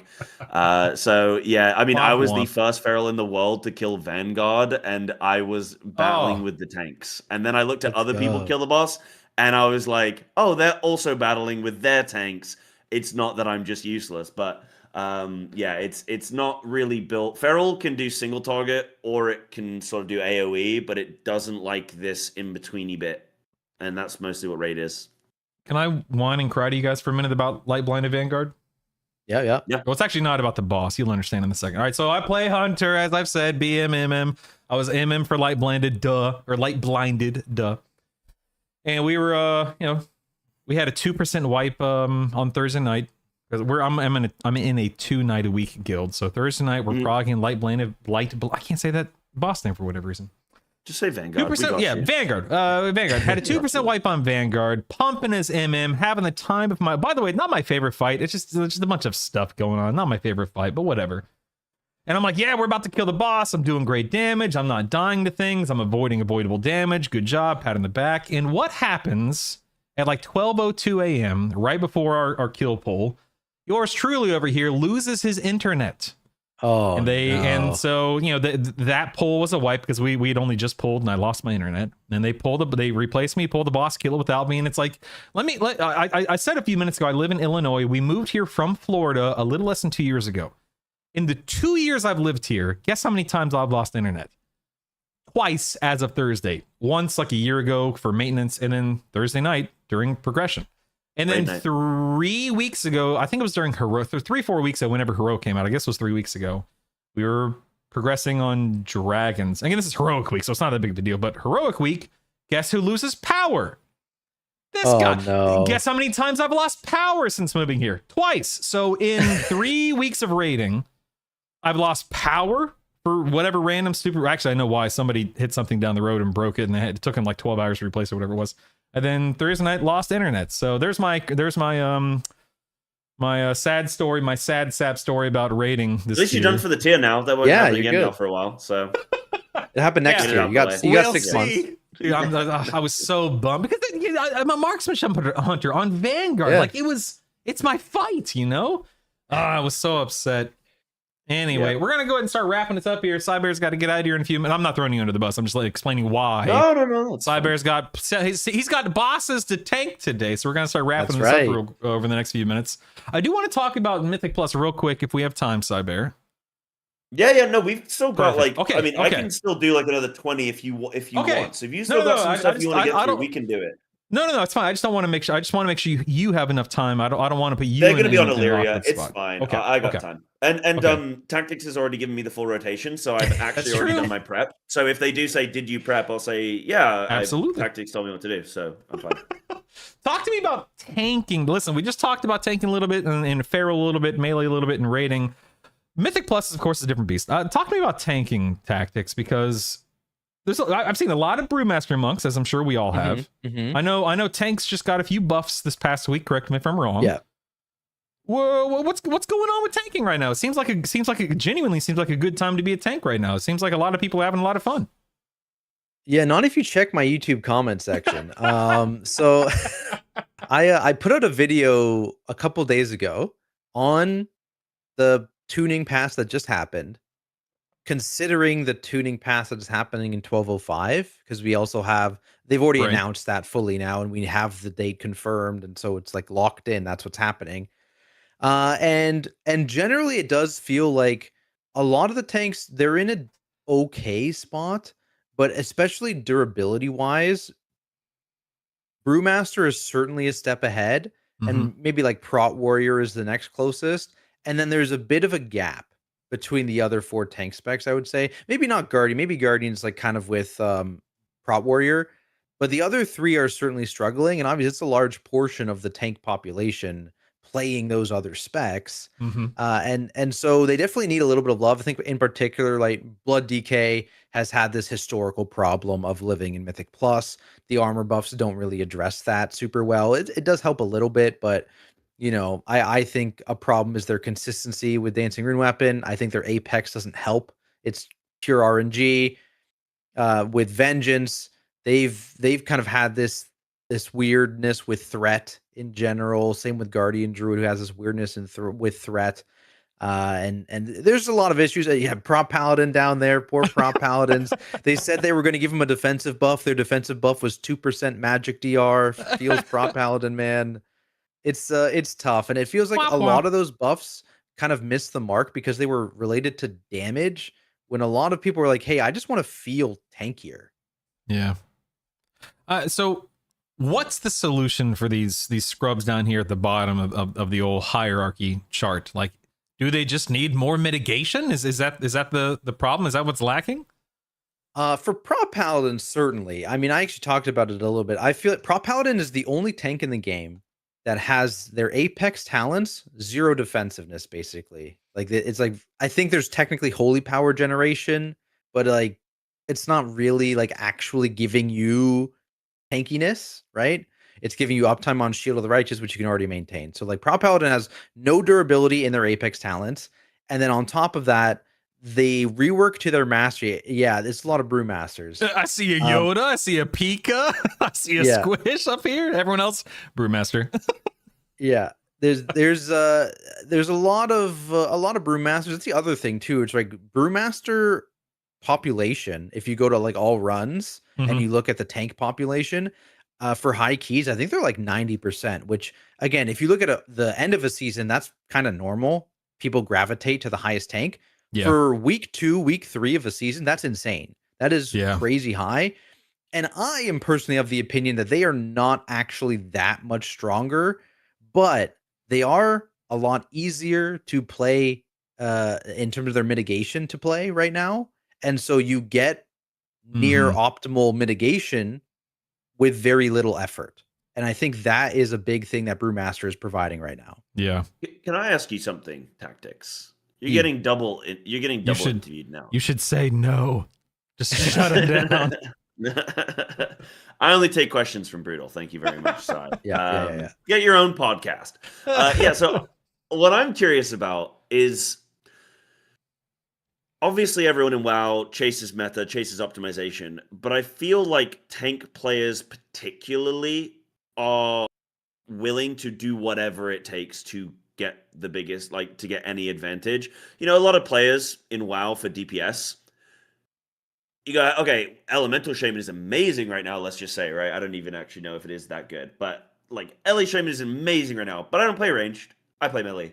So Ellie Shaman can be however good it wants to be. Yeah. I'm never going to play it because I play melee. Yeah. Whereas with tanks, especially when you look at all of the content creator tanks, which is where a lot of people are pulling a lot of this information and stuff from, and going into streams asking what's the best tank and what shall I play, it's like they're always going to complain if like a 1% difference between, like, for example, the survivability between a brewmaster and let's say like the worst tank of like a prop pally or whatever, right? They're going to make a mountain out of that molehill. And what I'm curious about is tanking tuning actually that much of a like a disparity, or is it just that tank players are more inclined to just play whatever is the best? And yeah, you know what I'm getting at? Like, what do you think Yeah, about yeah. that? And you know, I agree that there probably does need to be some tuning, but I'm just curious, like, are tank players just like that? Yeah, I mean, I think to a degree, right? When you look at what a tank is doing, it doesn't really matter what spec you're playing, you're doing the same thing, right? It's kind of like your example, right? Melee or range. Melee and range are doing kind of different things, but all the melee are kind of doing the same thing. All the range are kind of doing the same thing. And so, people kind of stick to those things that they kind of already enjoy. And I think that's part of why tank players are fine. A lot of them playing any of the tank specs really. Maybe usually players tend to have one or two they don't like and maybe one or two they prefer, but generally they'll play a lot of them evenly. And especially again, a lot of the high end tanks are in raiding guilds, and in high end raiding guilds, tanks are in raid buff jail, right? I've played 3 different tanks in Prague this tier. So it's That's crazy. yeah. Yeah, so like you get thrown around a lot, and so it's very normal to not only have experience playing these tanks, but also have them kind of geared up if you're at the high end. And so that's how you see all those high end players pivoting so quickly between these tanks. And then there is just kind of this trickle down effect of the community who's watching those players, and they're like, oh, so you're just playing Brewmaster for keys now? Okay, I'll play Brewmaster too because that looks OP. The actual gap I don't think is that big. Like I said, like we have had much larger gaps in tank strength before, like Vengeance, Demon I was Hunter with about- double yep, sigil. I was about to bring that up. Yep. That might be the most insane thing ever. Unironically, Prop Paladin in season 1 of Dragonflight, or not Dragonflight, season 1 of Shadowlands? War Within. War Within. Oh, Season 1 of okay. War Within, when Prop Paladin Most was the old. only tank that could hit 100% spell block, and they could just do everything with 100% spell block. Every other tank was struggling through pain, and Prop Paladin was chilling, right? It was hard chilling. That is probably the closest Brewmaster is getting, but I don't think it's the same level, like the same gap between 1 and 2.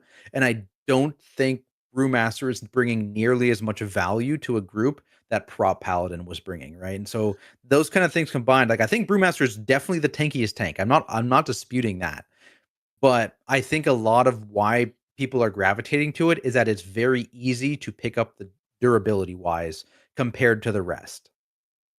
So I just want to follow on to that then and say, does it, like you just said, tanks are all kind of doing the same job, so they're most likely gearing up a few tanks at any one time anyway.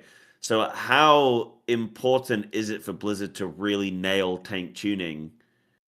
Is it really that big a deal in the grand scheme? Like, is it still that important if the tanks are going to play whatever's best anyway? Like, they could go tune all the tanks right now, and Brewmaster ends up being 1% better rather than 10% better, and everyone's just going to play it because it's still 1% better Yeah. anyway. So, It's hard, you know what I mean? right? Yeah, no, I think you're right, but I also think, it's just kind of a principle issue, right? Like it's like, Okay. hey, you can't just leave this tank 20% worse than another one. It's like there are, as much as I say, like many people will swap around, there are still a ton of players that are like, I play Prop Warrior, I play Prop Paladin. Why does my spec suck? Right? And so I do think they like it is kind of their job to make sure that there is a smaller gap. They're never going to get it perfect, and I think generally, if you look historically at tank participation numbers in Mythic Plus, at the high end, anyways, like when you start to get to like the lower end of the title bracket, it does always gravitate towards one spec, with the distinct exception of Shadowlands Season 2, where that one was, I believe, the only season in like since like BFA or something like that, where there was multiple tanks kind of very close together at the high end. I think it was all Paladin, Brewmaster, and Guardian were all very close together in participation in that season. But every other season since, there's been like one distinct, this is the tank you should be playing, which it's hard to avoid that, right? Yeah. No, you make a great point. I was just curious what you felt on that, but Brutal, you can now ask questions again. I just Thank had you. two for tactics. Thank you. I just wanted I to have share a been- little bit. Longing for my return as the moderator of this podcast. Yes. No, I really appreciate you guys, your perspective on this stuff, man. I think that Tactics, you do such a great job helping people understand, what's going on with tanking at any given moment. And Cybear, you're just really handsome. So thank you both for such fantastic perspectives. Talk to me about scaling, Cybear. What keys have you been pushing? Are you 15s, 17s, 20s? What are you doing right now? I am currently doing so my highest key is like a 17, and then my lowest key is like a 14. So I'm kind of just like, I went from 10s to doing 15s just immediately. Yeah. Because I just get to dance around these days. Talk but about I've also scaling. been doing the scaling. Yeah, so it's been, I mean, like the Ronaldo meme. I think it's Ronaldo, right? Where he's just like singing and he's just like chilling. That's how this season feels. It doesn't feel real, to be honest. Like I'm learning what some of these bosses do on a 16. And I'm like, whatever, we timed it with like 4 minutes to go. Like, it just doesn't feel like I jumped from a 10 to a 16 and nothing's really happened. Nothing really matters. I'm just kind of coasting through them. So obviously things are scaling, and it's just going to probably take me longer before I reach that point where things are going to matter. But in the grand scheme, we're used to, in the War Within Season 1, we started getting used to 12s being really difficult. Remember that first week or whatever before they nerfed it? A 12 was like crazy. And you were like, oh, you did a plus 12 post nerf? Like, okay, bro. Like, well, some of us did it pre-nerf. But keys have been up at 30s before. I mean, we saw Mechagons at 34s, 36, whatever. It'll just get to that point, and that's kind of normal. It's an infinitely scaling system. It just the disparity between each level, it just is so chill these days. And beyond scaling, it's just like, I think the dungeon design is just very easy. It looks like an incredibly fun season to heal on, to be honest. Like, if I was going to do anything this season, I'd probably play heal. I've been playing some Holy and some Resto Shaman, and it's fun, actually. You're constantly going. But yeah, I don't know. Like, Tactics, you got anything else on that? Because it's just kind of easy, I think. Yeah, I mean, the one thing, at least from a tank perspective, is kind of annoying, is their new kind of philosophy on tank busters, where they wanted to reduce the amount of casts, right? They wanted to reduce cast bar clutter. And so what that meant is they put on a bunch of passives on mobs, which are tank busters. Now, first off, buffs are really annoying to track with the add-on changes. So that's step one. For me to track these passives, I need to also currently track the Keystone buff for some reason. Yeah. I hate that. Hate everything about that. But that aside, some of these are totally fine. Like this mobs, all their melee attacks deal bonus arcane damage. Great. That's totally fine. That I understand that. This mob, it'll stack up a debuff on you. Great. Okay. Totally cool. This mob, this is actually a hidden 8-second cooldown, and it's going to deal half your health bar anytime it happens, but you will not be able to tell that it's going to happen unless you are counting in your head to 8 every single time it does. You're not doing that? No, I'm not doing that. Dude, yeah, if you don't, that's the battle axes in Algathar Academy, by the way. That's what they do now. Right. I hate it. Hate that. I used to have the Plater script mech or whatever it was. To the right of my Plater, it would give you like 12 seconds until this mechanic becomes available. Yeah, and it's like, I understand that Blizzard has scaled back a lot, and arguably it is a very easy season. There's not a lot that can catch you off guard, but situations like that you're describing are just frustrating. It's like, can't we just not? I just want to track things. Just please. Yeah. I mean, You know it the just needs a solution. cast time. You should play Play Brewmaster. 14? They Huh? they have Oh, okay. really high survivability. No, That's I wasn't going to true, say you're play right. 14 You're on that right. one, actually. They don't have Mythic Plus, so that's where Yeah. you'll see me complaining when I go play FF. Man, I wish we had Mythic Plus. But yeah, just Yeah. play Brewmaster. You're fine. That's true. No, yeah, No, but really, like, it's just like it's a situation where they went too far.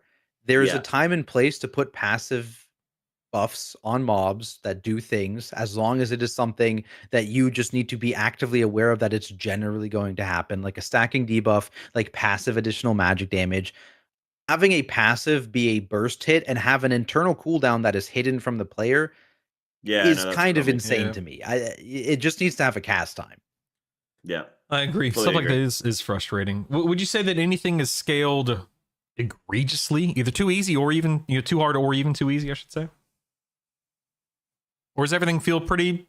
Yeah, it's pretty good. It's on the easier end, surely, Yeah. right? I think we've all kind of agreed on that, but I don't think Yeah. it's egregious. I have one and only Okay. one. So it hasn't affected me too much yet, but I think last boss of Algathar Academy, those like little orb portals Oh, yeah. do not despawn. They stay up infinitely. So I could see on very high key levels that being horrible. They should but no, to be despawn. honest, They, Sorry? they should have a 2 minute do they? CD. Yeah. oh, It's it 2 feels minutes, like but yeah. incredibly long. Okay, 2 minutes. Right, that's probably why, because most times I've done it so far, it's probably about a 2 Yeah. to 3 minutes, so you probably don't. Yeah, okay. But yeah, okay. That's good that they do despawn. See, I'm learning things this season. That's right. Most seasons I have to work really hard to learn stuff in order to succeed, but this season I don't have to be good to succeed. I just kind of vibe through it. That's There right. you go. Yeah. On the topic of Mythic Plus, real quick, someone did create one of those, percentage on your yeah. nameplate for trash. So if anyone doesn't know, this add-on now exists again. I've been using it. So it works really well. No real issues there. I'll link it in the description below. I find that, in Tactics, you're more equipped to answer this, or you're equipped to answer this. I can find that it's not really as necessary. It doesn't feel as necessary, as No. critical as past seasons, because at least in the groups that I pug everything. That's why I think earlier I said I've been struggling through 17s this week, because a lot of pugs just start falling apart. I mean, I guess, in the topic of scaling, things start falling apart around that 17, 18 level for pugs. But in terms of percent and count and stuff, a lot of times it's just press and hold W. And I know Mysara Caverns, a lot comes into play there, because you can go two different ways at the beginning. But like something like the picture here on this article is for Skyreach. Not a lot you need to worry about with Skyreach. You just No. choose one of two directions after the first boss, and one of two directions after the wind thingy after third boss, and you're pretty much good to go. So, but anyway, this does exist for anyone who cares.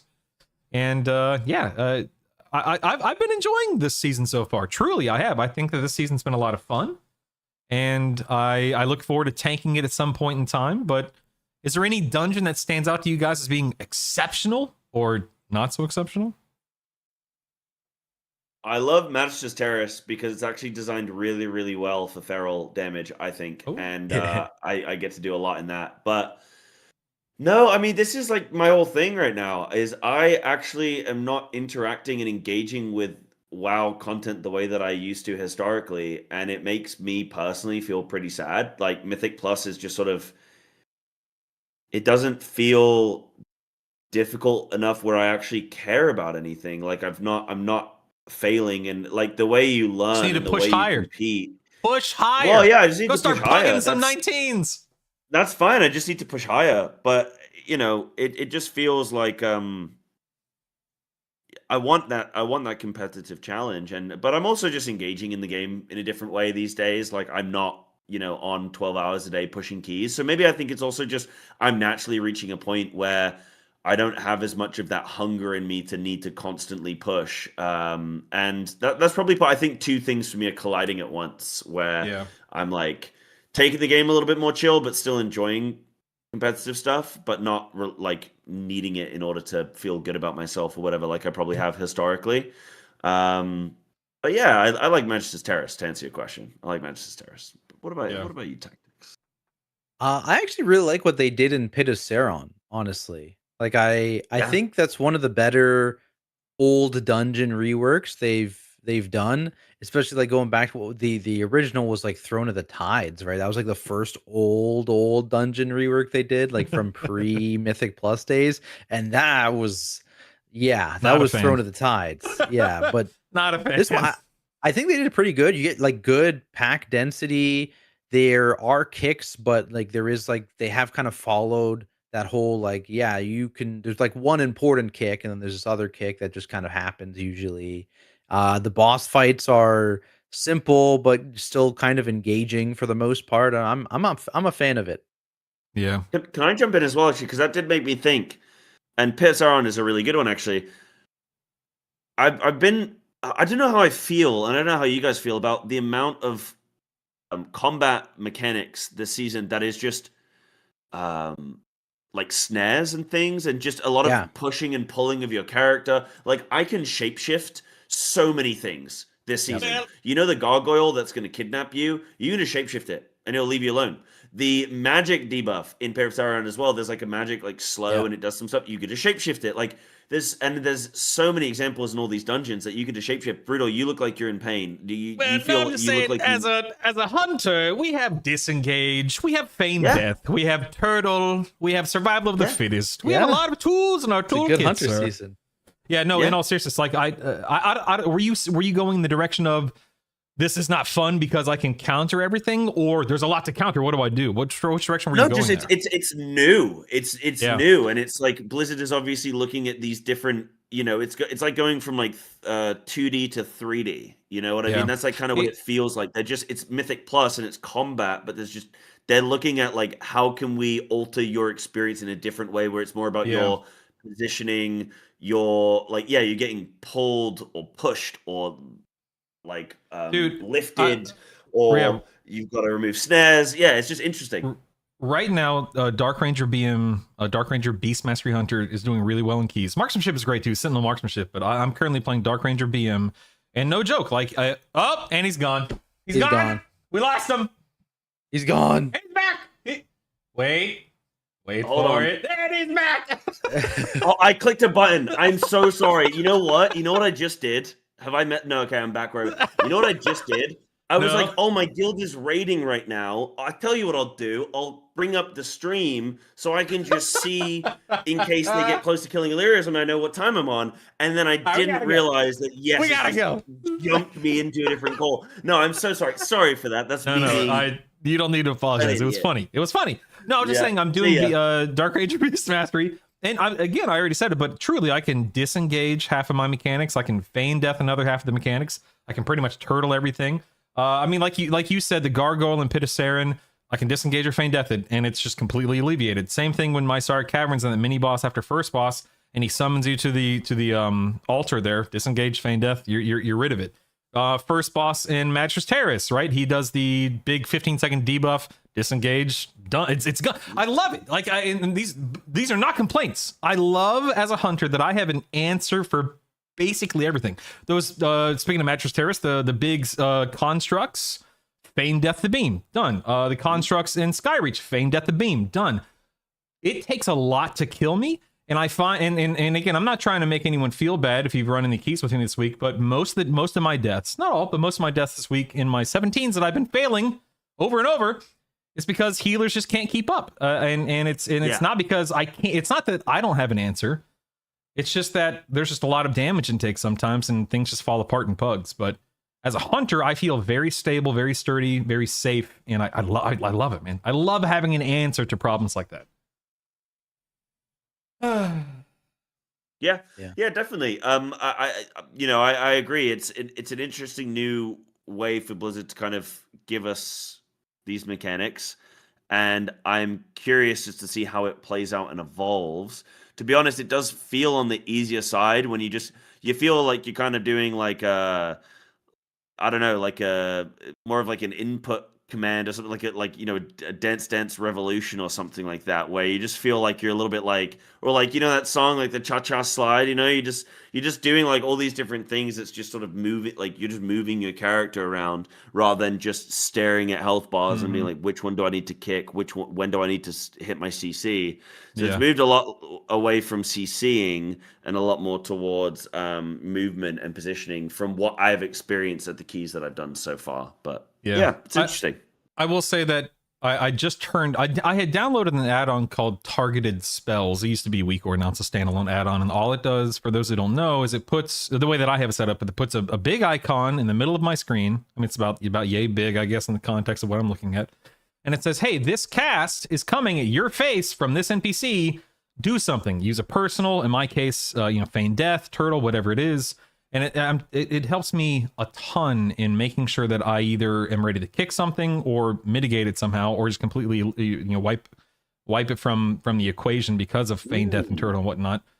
But it helps a ton. And then I also, for those that don't have like focus kick macros, those help a ton too, because what I'll do, I'll go into a pull as a hunter, and then was it an add-on, or I can't remember if it's an add-on. Yeah, I think it's an add-on called like Focus Interrupt or something like that. And it creates 2 macros for you.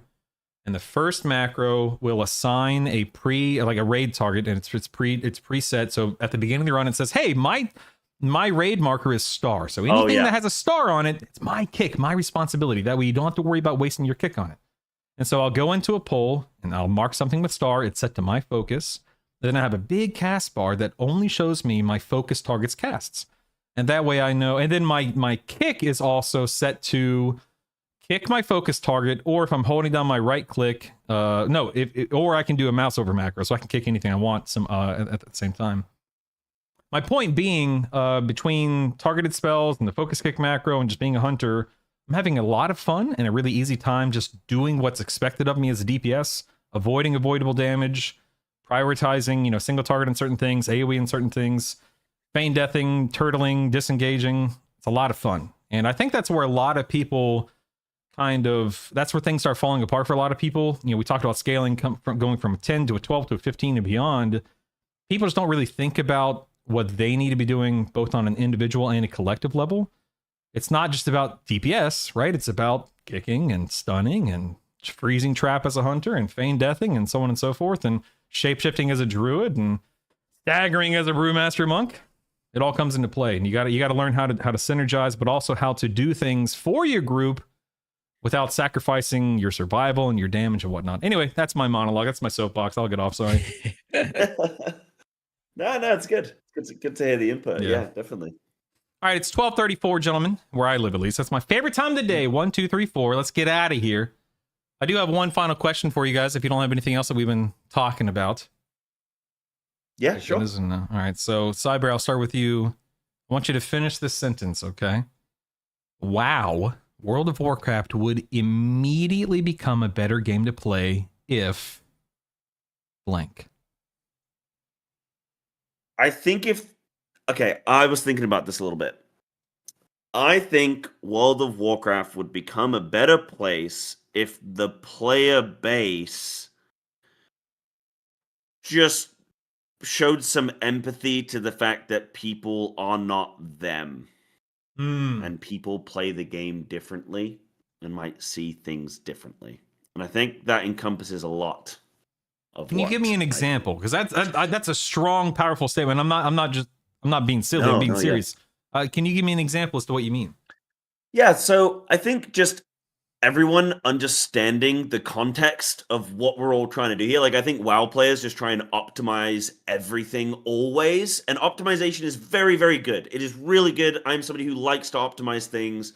But, like, you don't have to optimize everything. And optimization doesn't always mean the same thing, right? Like, this is part of it. And I'll just tangent a little bit. But, like, for example, there will be a best build that I can play as a Feral Druid. But I really like a specific hero talent, and I don't really like the other hero talent so much. So, like, the optimal play would be to play the best hero talent, which is the one I don't like. But I can still try and play the hero talent I prefer, but optimize that. And so it's like I'm playing an unoptimal thing in an optimal way. That still should be something that more people try and do, I think. But also, so a really good example of something I was doing the other day is I was doing normal dragons, twin dragons, Veilgore and Ezerac. I was doing normal in a pug, and somebody stood and just feared the whole raid, and then it really annoyed me because, and it was like week 2 of the season, and I was like, I cannot believe that these idiots, these morons, don't know, because they haven't been watching the Race to World First for 50 hours, seeing all the splits. They haven't been doing X, Y, Z, and then I'm like, oh yeah, because it's week. Like I feel like a lot of us have this split where there's this expectation to already be at the highest level, even when the content is new. And I just feel like it's a clashing of heads where you have people who just want to experience content and then people who want to optimize, and sometimes they have to fit together. And it's just, people get kicked from time walking dungeons because they don't do an optimal route. Just that kind of thing. Like that's the kind of stuff I'm talking about. If more WoW players just chilled out on that stuff and didn't expect everyone to be optimal for all content all the time. And that's me. That's a long sentence, but that does finish. That was a really long sentence, actually. That was a long sentence. How do you accomplish that though? Like I agree with you, but it's like that's a tall order for the internet. I think you just make fun of people that try hard a bit too much, Just make them feel bad about themselves. That's right. Yeah, tactics is it. Tactics. There you go. Tactics, what about you, man? The best way is just make fun of people, and then you're fine. I like that. I like that. Man, I used to be such a bully. Oh, man. I used to bully my guild all the time. Shout out to Static. That's where the Brutal Static comes from. As I used to play a warrior named Brutal, and I was the GM of a guild called Static. Brutal Static. There you go. Anyway, there you go. Now you know. Little trivia for you. Tactics, same question. WoW would immediately become a better game if... Well, my answer is not as deep as size, but my answer is if Shaman had a tank spec. That's right, Earth Warden Shaman, baby. Yeah, they're coming. They're coming. Rock bite weapon. Let's go. That's right. That's right. I like that. I like that. I mean, real quick, and then we'll get out of here. I remember back in the day, we used to have Warlock tanks and Mage tanks. I mean, you guys have been playing since TBC, right? Right? I've been playing since vanilla. I'm one of those guys that gets to go back in vanilla. That's the good stuff there. What were there mage tanks back in? I'm thinking High King Mulgar. I'm thinking Tempest Keep. There's like Kael'thas, individual bosses, right? Yeah, it's back in the day. But I'm trying to think of vanilla. What did we have? Casters tanking in vanilla? I'm trying to remember. Anything in Zul'Gurub? I can't remember. MC? Blackwing Lair? I can't remember. It's been too long. I don't play Classic. I haven't played Classic since literal Classic, so I don't remember. I don't think was there anything in like Nax. Well, I mean, we had like 8 tanks on but it was 8 real tanks on 4 Horsemen back in the day. What about I think Encourage? There's some shenanigans with Encourage with the twins. The twins, yeah. A warlock. I think you have a warlock. I think you're right. One of them because it's magic. I believe you are correct. Yep. They can At only least back take in the like day. magic damage, so you have a caster tank them. I think. I think you're Something correct. Like Listen, we don't play. I don't play Classic. I don't know if any of you guys play Classic. All right, well, now listen to us. Don't come at us, Classic players. We're getting out of here. My name is Brutal. We've got Cybear. We've got Tactics. Thank you guys for being here. Appreciate you guys so much for taking time again to come back on the show. I look forward to inviting you back in the next however many months from now. Real quick, tell people where they can find you. Cyber, let's start with you again. I know you're Cyber_TV everywhere. Is that correct? Yes. I should be on everywhere. Just Cyber_TV. I'm doing a lot of stuff these days. Some WoW stuff, some FF stuff, and some Pokemon stuff as well, actually. So probably gonna start dabbling with a bit more of that. So there you go. Yeah, you can find me everywhere. You play the Pokemon trading card game. You're very welcome. Pocket app game. I did play it for a bit, and then I stopped playing it. But I'm playing this like Pokerogue thing, and then I'm trying to just get better at like learning all of the Pokemon. I do like Pokemon Showdown, like a lot more of like the dueling stuff or the battling stuff with Pokemon. No, that's a really fun game actually. But yeah, Brutal. Thank so much for having us on as well. It's really good. You're welcome, sir. Hosting and putting it all together. I know it's a lot of effort to do so. So thank you. I do as little as possible, and it shows. So we're good. Don't worry. Tactics. Where can people find you? Tactics, right? Yeah, no, it's just at Tactics. Yeah, as I say, like if you spell your name wrong, you can just get it on all platforms. So yeah, mean- YouTube is where I mostly post tank stuff. Yeah. Brutal with 2 L's. Yeah, you got it. Easy. exactly. Yeah, most post dungeon raid and tank stuff on there. And I also do stream on Twitch sometimes when I decide to hit go live. How often do you stream on Twitch? When I'm in progression, I usually do stream every raid just because I want to look back at it myself. But it's hit or miss. Depends when I'm actually pushing, which we'll see what happens this tier if I end up pushing for title or not. Undecided currently. Gotcha. Hey, real quick, speaking of Brutal with 2 L's, see this mug here with a water spot? wow. These are water spots. Don't worry, these are water spots. It's an EverQuest mug. I played a game called EverQuest, and I played a bard named Staccato Vibrato, for the record. But the best tank on my server was an ogre warrior named Brutal with 2 L's, and I stole his name when I started tanking in EverQuest 2 way back in 2004. Yeah, You know, it was the Nagura main stole tank. someone's name as well. Really, the nerve. Yeah. Shout out to the Lot of OG steals Brutal. out there. Main tank of Phantom Raiders on the Burtok server. If anyone knows what I'm talking about, leave it in the comments below. But I sincerely doubt it because that was a long time ago. All right, my name is Brutal, thievery and all. Again, you've got Tactics, you've got Cyber. Thank you guys for being here. I'll see you next week. I don't have guests to announce yet because I'm still finalizing them, but I'll see you then, gentlemen. Thank you so much. Let's get out of here. Thanks so much, guys. Yeah, You're the fun. best. You guys are the best around. Get out of here, Cyber. Go enjoy your. Yeah, your sure. I'm gonna go raid, jump man. off on my raid. I'll disconnect. Appreciate Bye, you, man. guys. You're Thank the you. best. Thanks, chat. Nah, thanks, dude. Yeah. Appreciate it. Bye, Thanks, guys. thank you, man. And Tactics, thank you too, sir. I really appreciate you taking the time, man. I know you're a busy guy. Yeah, was fun. Always nice to chat. Yeah. Oh, hey, if you find yourself tanking some 17s and 18s anytime soon, just, don't be afraid to whisper me. All right. Yeah, no, we'll do. Yeah, Uh, currently my highest key is a 12. It's good. Oh, We're that's pushing. pathetic. That's pathetic. Thank You you. should be Thank you should be ashamed and embarrassed. That's right. No, but for real, if you do run keys anytime soon, whisper me for real. Yeah, we'll do. Appreciate you, man. Have a great week. All right, see ya. Bye. Another great episode with another couple of great guys. Do I have? Oh, I'm on the wrong screen. Oops, I'm supposed to be on this screen. Sorry. Another great episode with another couple of great guys. I had a lot of fun. I felt like that conversation we just flowed, man. We just flowed. There were a couple of moments there to where I pumped the brakes and kind of pivoted toward the next section. But I feel like as a whole, by and large, it was very just go with the flow and just talk about what the heck we want to talk about. And I feel like that's the way to do it, man. I've really been trying. This whole season, I've been doing everything in my power to make sure it doesn't feel forced or too segmented or whatever you want to call it. So very happy with today's episode. I hope you guys enjoyed it. I'm going to go ahead and jump out of here. I'm going to go do some stuff with the old Famarino, my family. I'll be back tomorrow's Monday. Yeah, the kids are back in school tomorrow. Hallelujah.